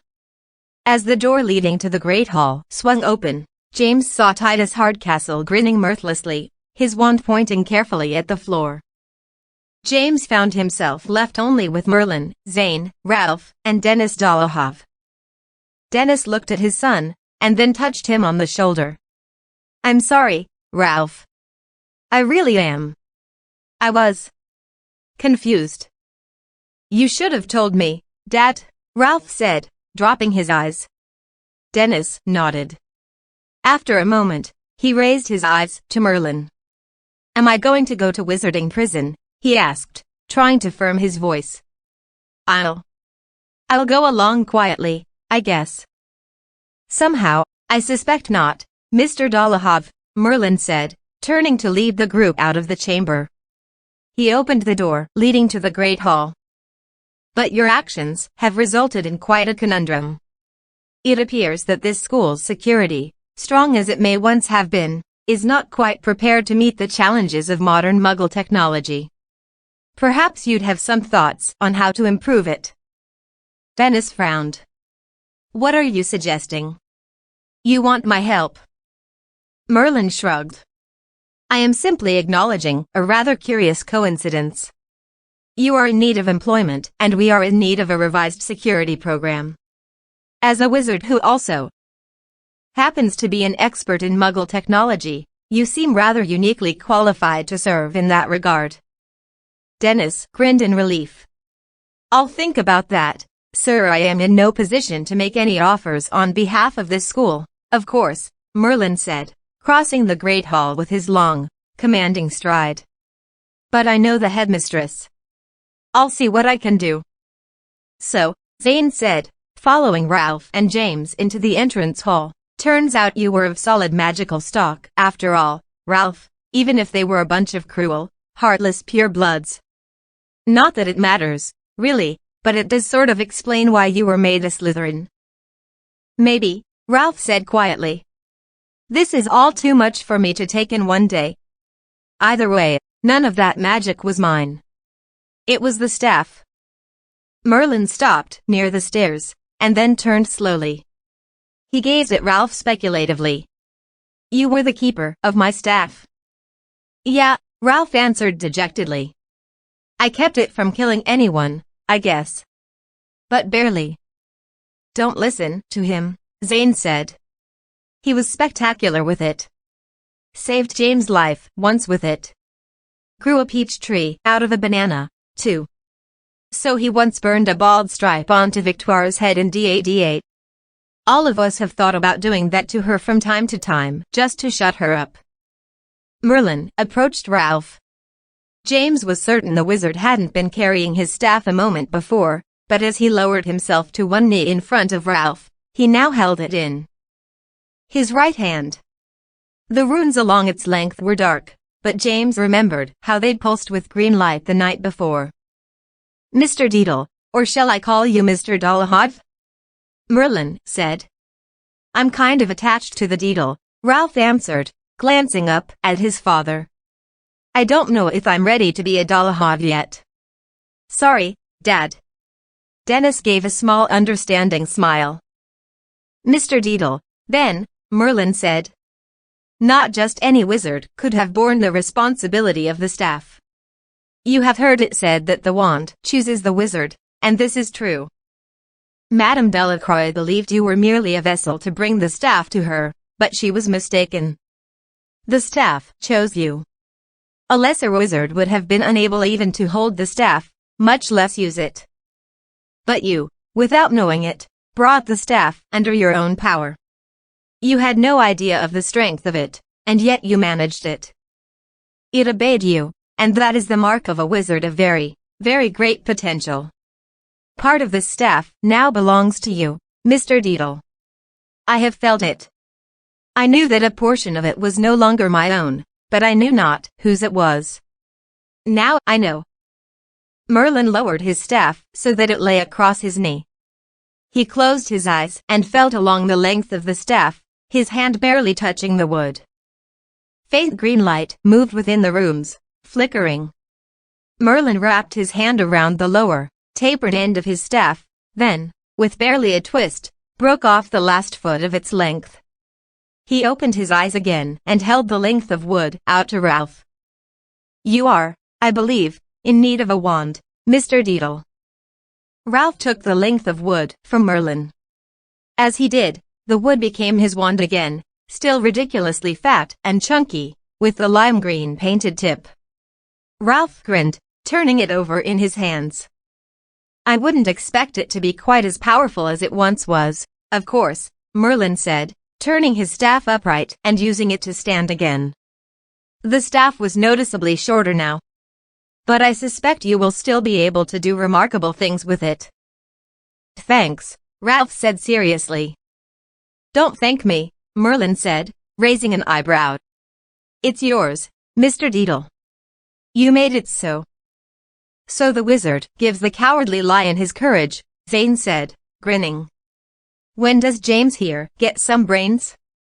Merlin cinched his eyebrow a bit higher, looking from Zane to James. Don't pay him any attention, James said, laughing and leading the group to the stairs. It's a muggle thing. We wouldn't understand. Come on. Ralph called, running up the steps. I want to show Ted and the rest of the gremlins. I've got my wand back. Tabitha Corsica can keep her stupid broom. The three boys scrambled up the moving staircases, followed more sedately by Merlin and the newly reborn Dennis Dollahov. Will he be okay with that thing? Dennis asked Merlin, frowning a little. Merlin merely smiled and clapped his staff on the steps as he climbed. Unnoticed, a jet of lime green sparks shot from the tip, swirling and glowing like fireflies in their wake. 21. The Gift of the Green Box. The last weeks of the school year spun out before James like a blur, remarkably free of deathly peril and adventure, but packed nonetheless with the lesser stresses of schoolwork and final essays and wand practicals, all of which were relatively welcome in the wake of the Hall of Elders crossing.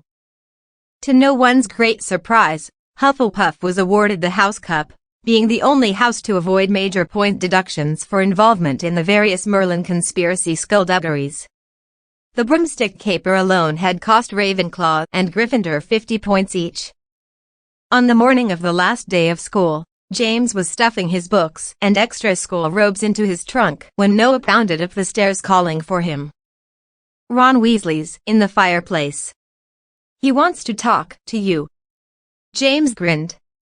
Excellent. Tell him I'll be right there. James, look at you. Uncle Ron cried when James tromped down the stairs a minute later, still tying his tie. All respectable and everything. Have a good year, did you? James nodded. I guess I did. Looks like I'll pass, after all.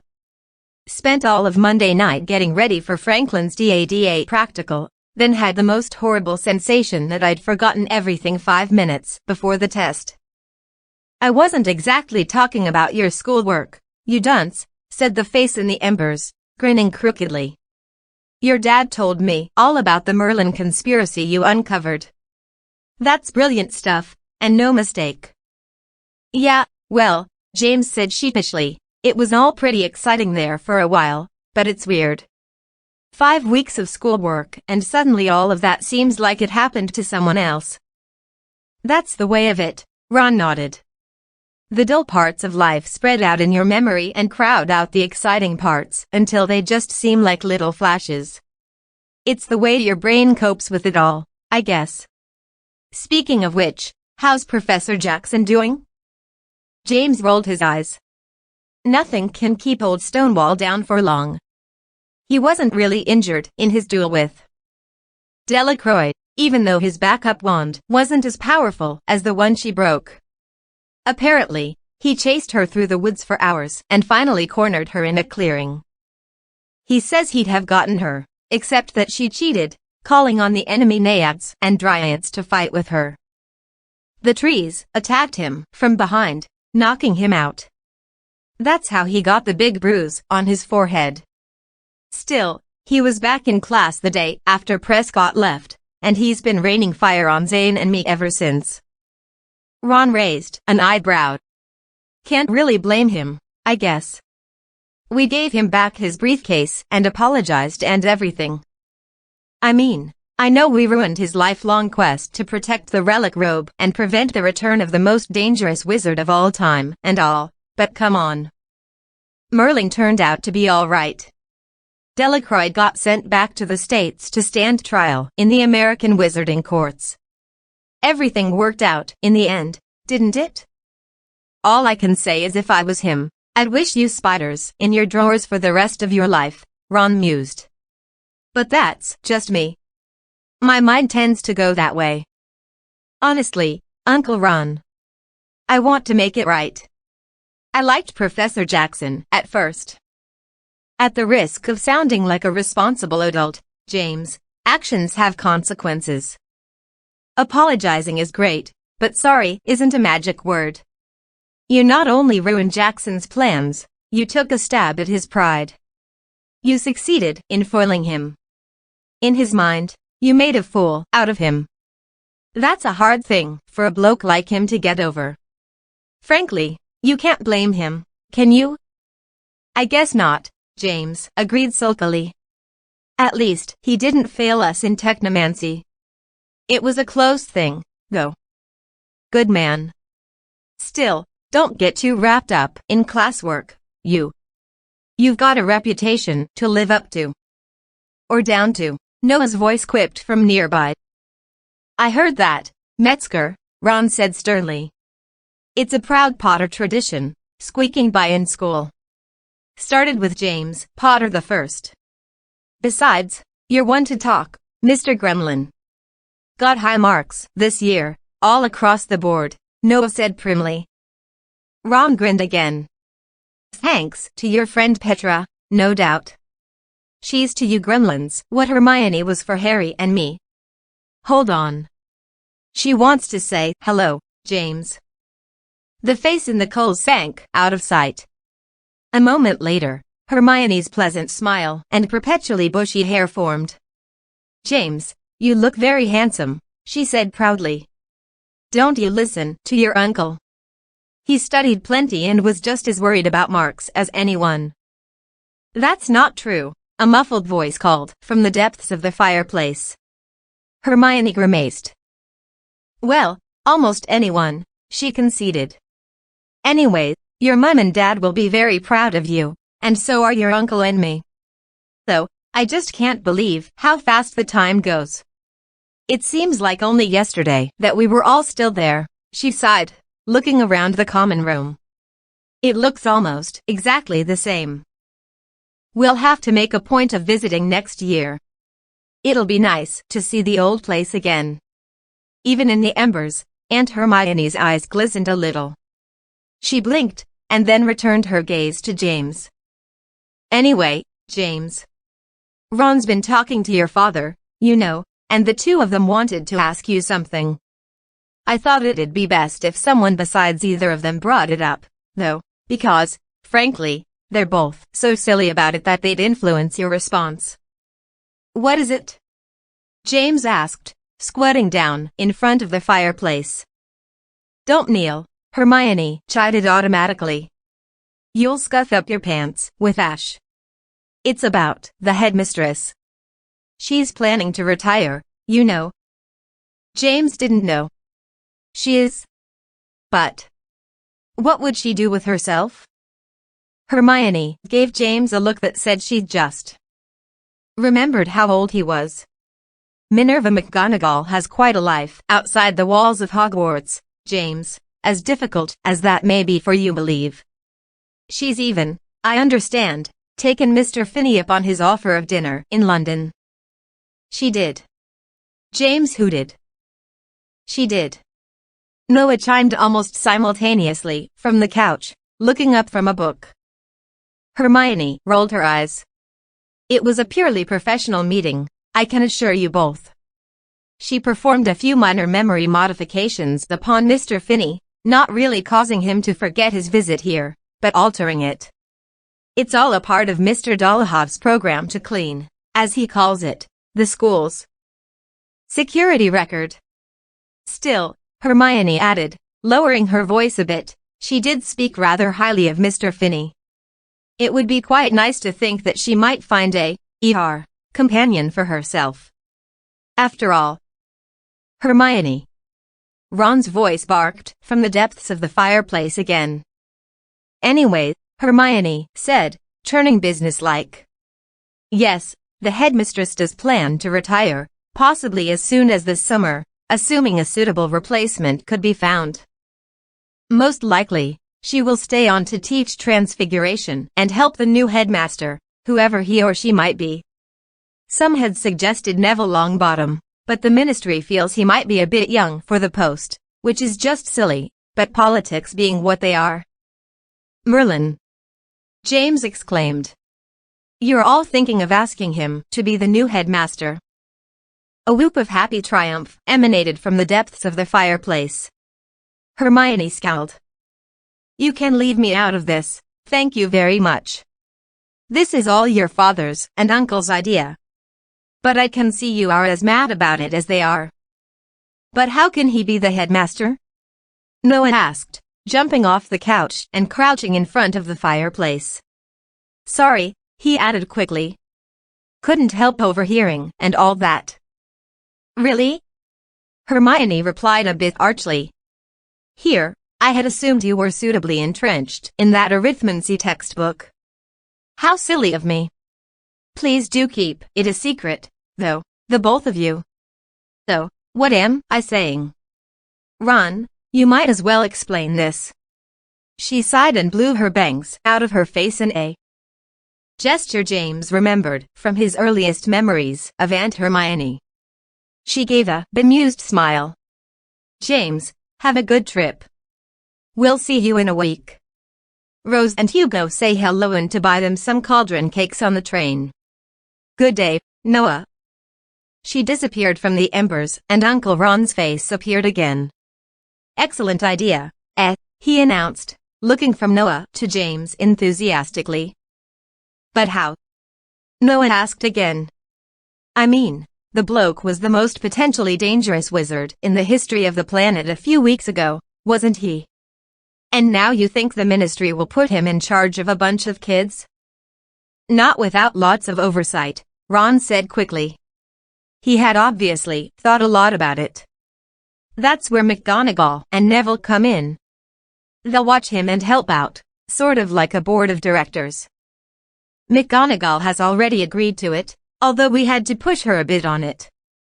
She's afraid she'll still basically be doing all the work, but with Merlin getting the credit. Might happen, too, I guess, but your dad and I don't think so. Merlin seems the sort of guy born to lead, you know. Yeah, James agreed. But still, he comes from a time when leading meant telling people which guillotine had the shortest queue. I can't imagine that the ministry will agree to put him in charge of Hogwarts. Your Merlin's a surprisingly quick study, James, Ron said seriously. He's already been all over the ministry, meeting people, and having big, long discussions about the way things work in this day and age. He's warming up to it, I have to say. So why wouldn't they put him somewhere there, then? Noah asked. I mean, most famous wizard in the world and all. Seems like he'd be in line for Minister of Magic, if nothing else. Ron grinned a bit maliciously. I suppose you are both too young to understand the implications of the phrase overqualified and underexperienced. Basically, no department wants him. A guy like Merlin doesn't work well behind a desk, for one thing. And it's hard to imagine that any department head who hired him would stay the department head for very long afterwards. You mean he'd take over, right? James confirmed. Take over, at the very least. He's a bit of a loose cannon. Sure, he's probably the most powerful single wizard alive today, but with a 1,000-year gap in his work experience. As fast as he picks things up, he's sure to be a poor fit in the red tape world of the ministry. Your dad can hardly stand it, James. Think about what it'll be like for a bloke who's used to being able to banish his enemies to the netherworld with a glance. The fact of the matter is that the ministry is looking for an out-of-the-way place to stick the old man. Someplace prominent enough to fit a wizard of his stature, but far enough away not to threaten anyone, metaphorically speaking. Or maybe even not metaphorically speaking. One never knows. And Hogwarts just happens to be in need of a new headmaster, Noah said, grinning. Well? Ron said, meeting Noah's grin. It does seem a little too perfect, doesn't it? Even if the ministry does agree to it, you think he'll do it? James asked. In the fireplace, Ron seemed to shrug. Who can tell? Nobody has asked him yet. But first things first. Ron grew serious and studied James. You know him best, nephew. You were there when he came out of the past. You were the one who talked him into coming and helping Hogwarts and the wizarding world. What do you think? Do you think he'd be a good headmaster? Do you think we should ask him? Noah leaned back against the base of the couch, looking at James, waiting for his response. James knew he should think about it, but he already knew his answer. Merlin was a complicated man, and he wasn't exactly what anyone could call good. Not in the sense that Albus Dumbledore or even Minerva McGonagall were good. But James knew one thing for sure, Merlin wanted to be good. It was hard to tell if it was better to have a headmaster who was good by nature or one that was good because he had to try to be so every day, but James was old enough to know that it was a risk worth taking. Besides, the gremlin part of James whispered, it might be fun having a headmaster who'd banished someone like Tabitha Corsica to the netherworld with a glance. Ask him, James said, nodding once, emphatically. If the ministry goes for it, ask him. And I hope he accepts. Woohoo! Noah hooted, throwing his hands in the air. Keep it to yourselves, for now, Ron said sternly. If word gets out before your dad and Hermione arrange things at the ministry, it could spoil everything. Got it? Noah nodded. James smiled agreement. Your dad took back the cloak and the map, did he? Ron asked James, changing the subject. Yes. And I'm apparently going to be grounded when I get back. 2 weeks off my broom. Ron clucked his tongue. Just when you were getting pretty good on it, I hear. Ah well. You know your dad has to keep up the look of the thing, punishing you and all, but he's proud of you. Take it from me. James' smile widened and his cheeks flushed. Not that I'd try it again, mind you, Ron said, his grin vanishing. Once is a charm. If you pull something like that again, Ginny will probably decide to homeschool you in the basement. Take it from me, she's no one to fiddle with, James. Later that afternoon, James met Zane and Ralph outside as the Alma Balerons gathered to disembark. As they watched, the 3 flying vehicles were driven out of the garage, and then the garage was broken down and packed inside the trunk of the Dodge Hornet. There's something deep and mystical about that, but I can't quite put my finger on it, Zane said thoughtfully. What? The garage being packed into what it was housing a few minutes ago. No. The way Professor Franklin seems to get more and more popular with the girls the closer it gets to his departure. It was true. Franklin was quite popular with the ladies, from the oldest staff matron to the first-year girls, who giggled when he passed them, touching each lightly on the head. The only women he seemed to have no effect on were the headmistress and Victoire, who claimed to believe he was a pompous old blowhard. Ted had explained that one of the benefits of being old was being free to flirt with any girl you wanted, because none of them took you serious enough to get offended. Zane found this remarkably instructive. When I get old, I'm going to flirt like that, he said wistfully. He's not even flirting, James said, narrowing his eyes. He's just smiling at them and acting all self-effacing, like he always does. That just shows what you know about flirting. Ralph rolled his eyes. I'm surprised you aren't taking notes. He should offer a class, Zane said seriously, watching Franklin bow and kiss Petra Morgenstern's hand goodbye. Petra grinned and glanced aside, her cheeks reddening a little. When Franklin straightened, she leaned in and gave him a chaste little peck on the cheek. Ladies and gentlemen of Hogwarts, he said, turning to address the crowd, it has been our distinct pleasure to serve you this year. It has been, as I knew it would be, a remarkably instructive year for us. We have strengthened our resolve to work with the European magical community to maintain fairness and equity worldwide, not only for the magical world, but for all humanity. He scanned the crowd, beaming, and then took off his glasses and sighed. We are, I suspect, at the beginning of challenging times. The winds of change are blowing. On both sides of the ocean, we face forces that would shake our culture to its foundations. But we have made friends, you and us, and united we will stand, regardless of what may come. I have been around for a very long time, and I can say with some degree of confidence that change is always in the wind. The challenge of good men is not to thwart change, but to mold it as it comes, so that it may benefit rather than destroy it. After this year, I am indeed confident that we may succeed in that endeavor. There was a round of applause, although it felt to James a little perfunctory. Not everyone in the crowd agreed with Franklin, and not all for the same reasons. Still, it had been a good speech, and James was glad Franklin had made it. While the crowd was still cheering, Franklin climbed into the Volkswagen Beetle. He waved once from the open door. Someone tapped James on the shoulder. He turned, and then had to look up. Professor Jackson was standing behind him. Tall and dressed in black, Jackson looked more imposing than ever. He looked down his nose at James, his bushy brows low. I thought you might wish to have this, Jackson said. James noticed that the man was holding a small wooden box. Jackson looked at it in his hands, and then handed it to James. It was found in Madame Delacroix's quarters. I believe it belongs to you more than it does to anyone. Dispose of it as you see fit. James held the box, which was surprisingly light. It was a strange, greenish color, covered in deep, carven scroll work. It reminded him of the vines on the door of the grotto keep.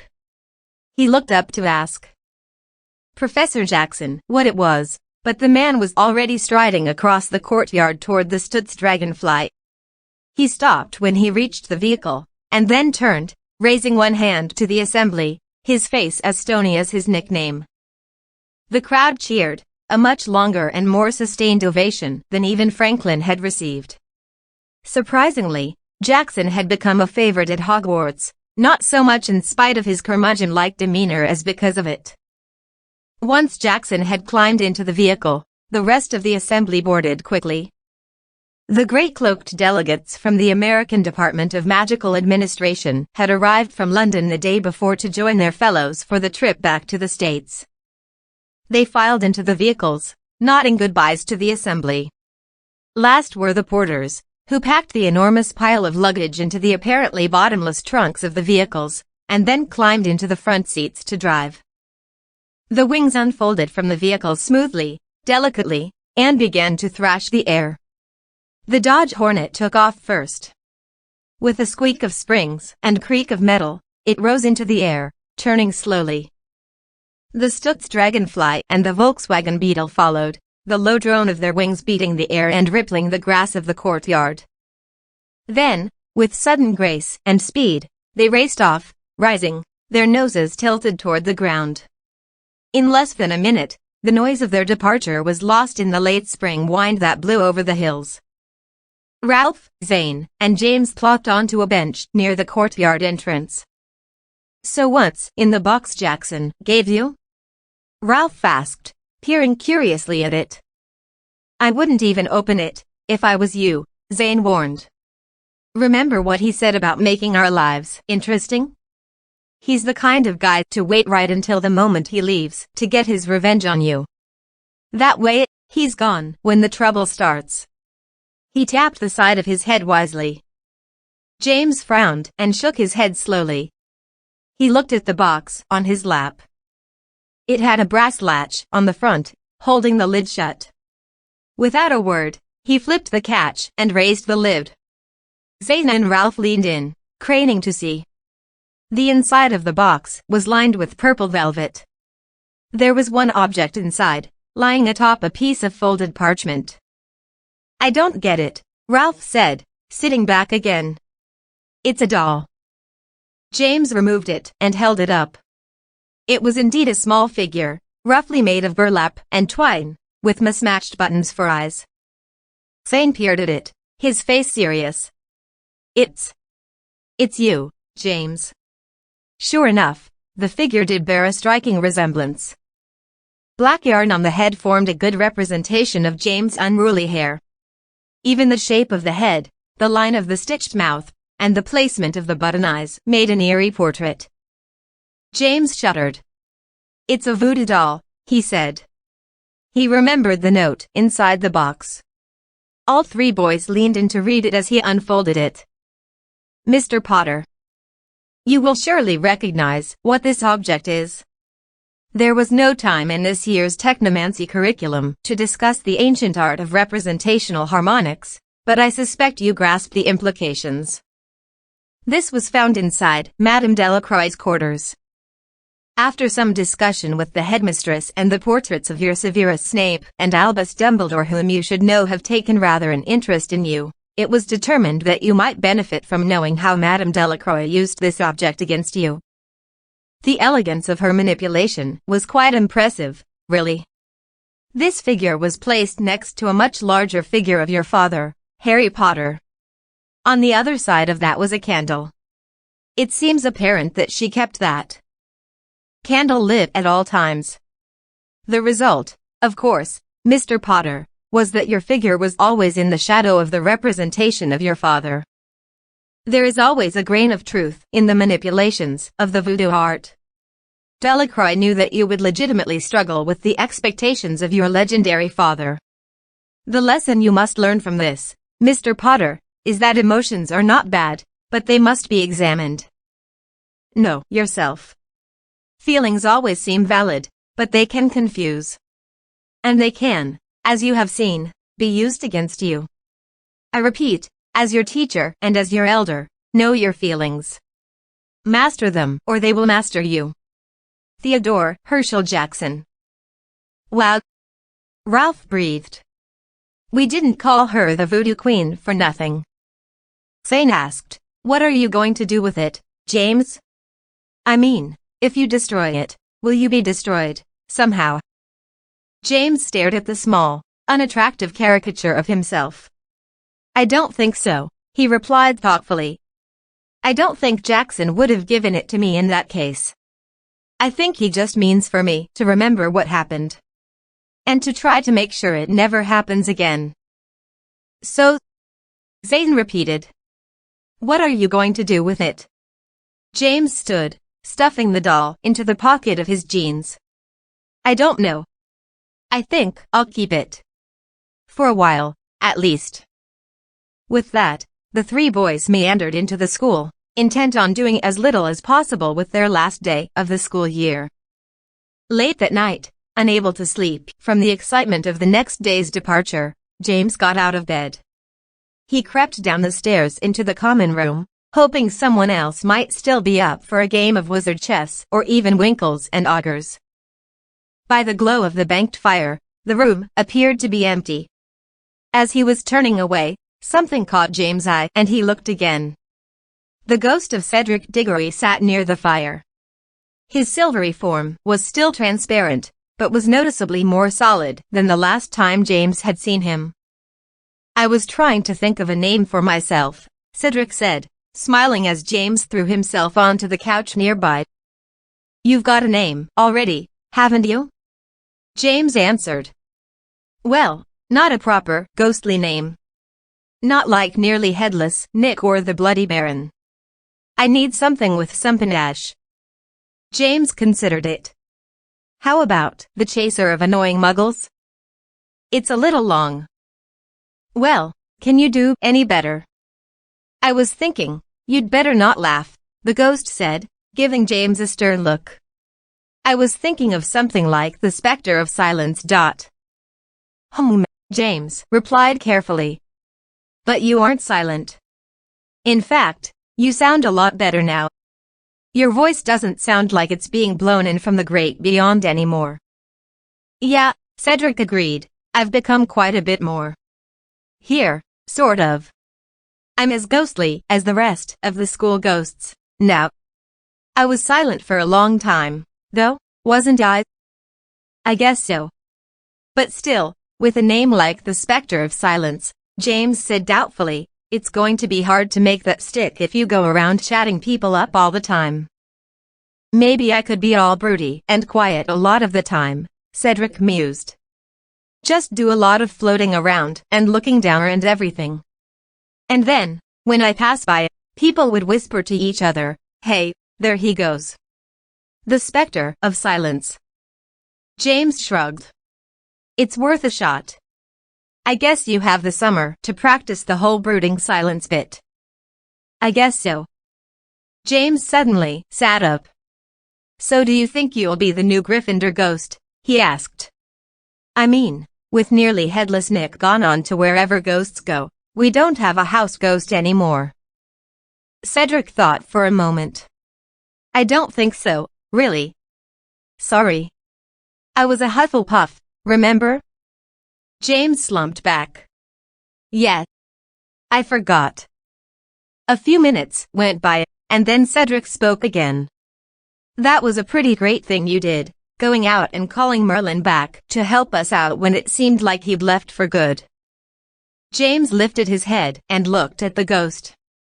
He frowned a little. Well, it was just a shot in the dark, really. It was all my fault Merlin was brought to this time at all.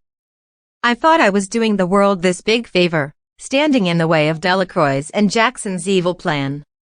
Turns out, she was using me all along and Jackson was actually a good guy." "Well?" Cedric countered. "You learned something, then, didn't you?" "I don't know," James said automatically. He thought for a moment and then added, "Yeah, I guess I did." "There is one way that you and your dad are one and the same, James," Cedric said. James laughed a little humorlessly. "I can't see what it is. All I learned is that my way of doing things isn't Dad's. If I try to do it his way, I screw everything up. If I try to do it my way, I might help things scrape by on sheer luck. Dad's way was the way of the hero. My way is the way of the manager. My best talent is asking for help." "No, James," Cedric said, leaning forward to look James directly in the eye. "Your best talent is inspiring people to want to help. You think that's no big deal? The world needs people like you, because most of the people out there don't have the courage or the passion or the direction to be heroes. They want to be, but they need someone to tell them why, and to show them how. You have that gift, James. Your dad was a hero because he was the boy who lived. He had a destiny. It wasn't an easy road for him, but it was an obvious road. There was Harry and there was Voldemort. He knew where he stood and what he had to do, even if it killed him. You, though. You are a hero because you choose to be one, every day. And you have the talent to encourage others to choose that, too. James stared into the banked coals of the fire. I'm no hero. Cedric smiled and sat back again. You only think that because you think heroes always win. Trust me on this one, James. A hero isn't defined by winning. Loads of heroes die in the effort. Most of them never get any recognition. No, a hero is just somebody who does the right thing when it would be far, far easier to do nothing. James turned to look at the ghost, smiling crookedly. Maybe we should call you the specter of cheesiness. Ha, ha, the ghost replied. James stood up again. Thanks, Cedric. That helps. Cedric nodded. James headed back for the stairs, but stopped with his foot on the bottom step. One thing still bothers me, though, Cedric. Maybe you know something about it, being a ghost and owl. Maybe. Ask me. The dryad in the forest said that there was an heir of Voldemort. She said that this person was alive and nearby, right here on the school grounds. Cedric nodded slowly. I was there when you told Snape about it.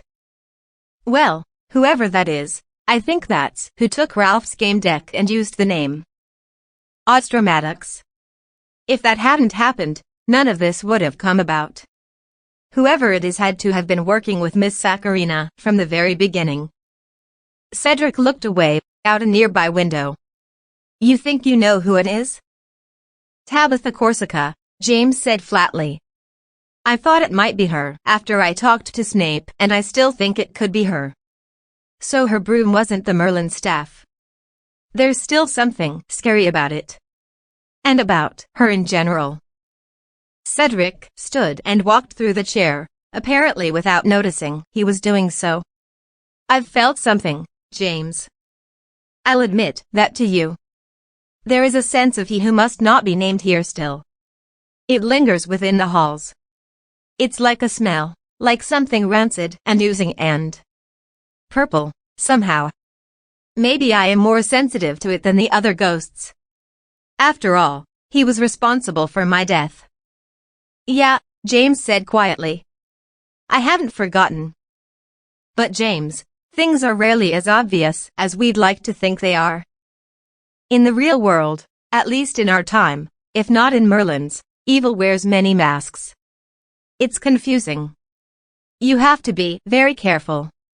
Sometimes, even good people can look bad. A lot of us, your father included, made that mistake when it came to Professor Snape. So did I, James admitted. With Professor Jackson. Cedric nodded. But I would have sworn that Tabitha was involved in the whole Merlin conspiracy. What do you think the real story is with her and her broom? Cedric looked at James for a long moment, studying him. Did it ever occur to you that her broom might be exactly what she says it is? What? James scoffed. A Muggle artifact. That's just a ruse she came up with, isn't it? Cedric shrugged, but it looked more like the shrug of someone who knows more than he intends to tell. The scariest people in the world are not always the ones who are bent on evil, James. Sometimes, the scariest person is the one who mistakes their own lies for the truth. James blinked. You mean Tabitha Corsica believes all that stuff she said in the debate? About Voldemort actually being a good guy? That he was squashed by the ministry and the magical ruling class because they couldn't have him changing the status quo? She can't really believe that, can she? Cedric looked back at James, and then sighed. Honestly, I don't know. But I do know that lots of people do believe it. And she seems pretty sincere about it. That broom of hers may have some scary mojo built into it, but it's nothing compared to the dark magic someone might conjure if their heart is crooked enough to twist a lie into something they believe is truth. As James climbed quietly back into his bed, his mind raced. He had never even considered that Tabitha Corsica might believe the things she said. He had assumed that she was supporting the progressive element. Propaganda because she fully accepted and endorsed their ultimate, dark goals. For a moment, he felt vaguely sorry for her. It was awful to think that someone like her might believe she was morally in the right, and that he, James Potter, and his father, were the evil ones. It was almost unthinkable, but not entirely. Outside, the moon was full and bright. James fell asleep with its beams on his face, pale and cool, his brow still slightly furrowed. The next day, James, Zane, and Ralph rode the Hogwarts Express back to platform 9 3/4. Zane's parents were there, along with his younger sister, Greer, who watched the gigantic crimson engine with naked awe. Standing near them, James spied his mum and dad, herding Albus and Lily along with them. He grinned and waved. It felt like hardly a week ago that he'd watched them from the train as it had pulled out of the station, carrying him to the uncertainty of his first year at Hogwarts. Now he was home again. Hogwarts was wonderful, he thought to himself, but he was glad to be back, after all. Next year, he'd be accompanying Albus on the train, taking him to his first year. He'd tease Albus endlessly about what house he'd end up in. It was going to be his summer's project, in fact. But he wasn't worried about it. Even if Albus wasn't a Gryffindor, he'd be okay. James knew that if Albus was indeed sent to another house, part of him, James, would even be a little jealous of him. But only just a little. As he joined the throng, exiting the train, James fell in behind Ted. Ted, James noticed, was holding Victoire's hand. "You're going to cause a load of trouble, you know," James said, grinning. "It's a tough job, being this controversial," Ted said humbly, "but we all have our burdens to bear." "My parents must not see us together," Victoire commanded. "Ted Lupin, don't you ruin everything. You know, they won't approve." "You will keep your mouth shut, too, James. Her accent is much more prominent when she's harping, isn't it?" Ted asked James. James grinned. It was true. James stopped inside the open door of the train, looking about the platform. Through the crowd of returning students, bustling porters, and yelling family members, he saw Zane engulfed in the mutual hug of his pretty blonde mother and his tall, proud father. His sister was sucked into the embrace, as if against her will, happy to see her brother again but still enthralled by the crimson train. Ralph met his dad on the platform with a more restrained hug, both grinning a bit sheepishly. Ralph glanced back up at James and waved. "Dad says we'll be spending the summer in London. I'll be able to come and visit." "Excellent!" James yelled back, happily. And then, as he climbed down, James saw his own family watching for him. In the moment before they caught sight of him, James savored his own happiness. This was, indeed, home. He ran toward them, patting his jeans pocket to make sure the little doll Madame Delacroix had made of him was still there. It probably wouldn't mean anything, but there was no harm in it. No harm at all. "James!" Albus cried, seeing him first. "Did you bring us anything? You promised." "What am I? Father Christmas?" James answered, laughing as Albus and Lily nearly bowled him over. "You promised. You promised us licorice wands from the cart lady. And cauldron cakes for Rose and Hugo," Harry added, grinning. "Wow, word sure travels fast. All right, I've got stuff for everybody," James admitted. He emptied his pockets, filling Albus and Lily's hands with sweets. He pulled the voodoo doll out last and looked at it a bit uncertainly. "What in the world is that, James?" Ginny said, embracing him and then looking at the object in her son's hands. It looks like... Well, you. James' face broke into a grin. It's for you, Mum. I thought you'd like to keep it when I went off to school next year. You know, to remember me by it. Ginny looked at it quizzically, and then glanced up at Harry. He shrugged and smiled. Well, it's a bit odd, but all right, she said, taking the doll from him. If I hug it, will you feel it?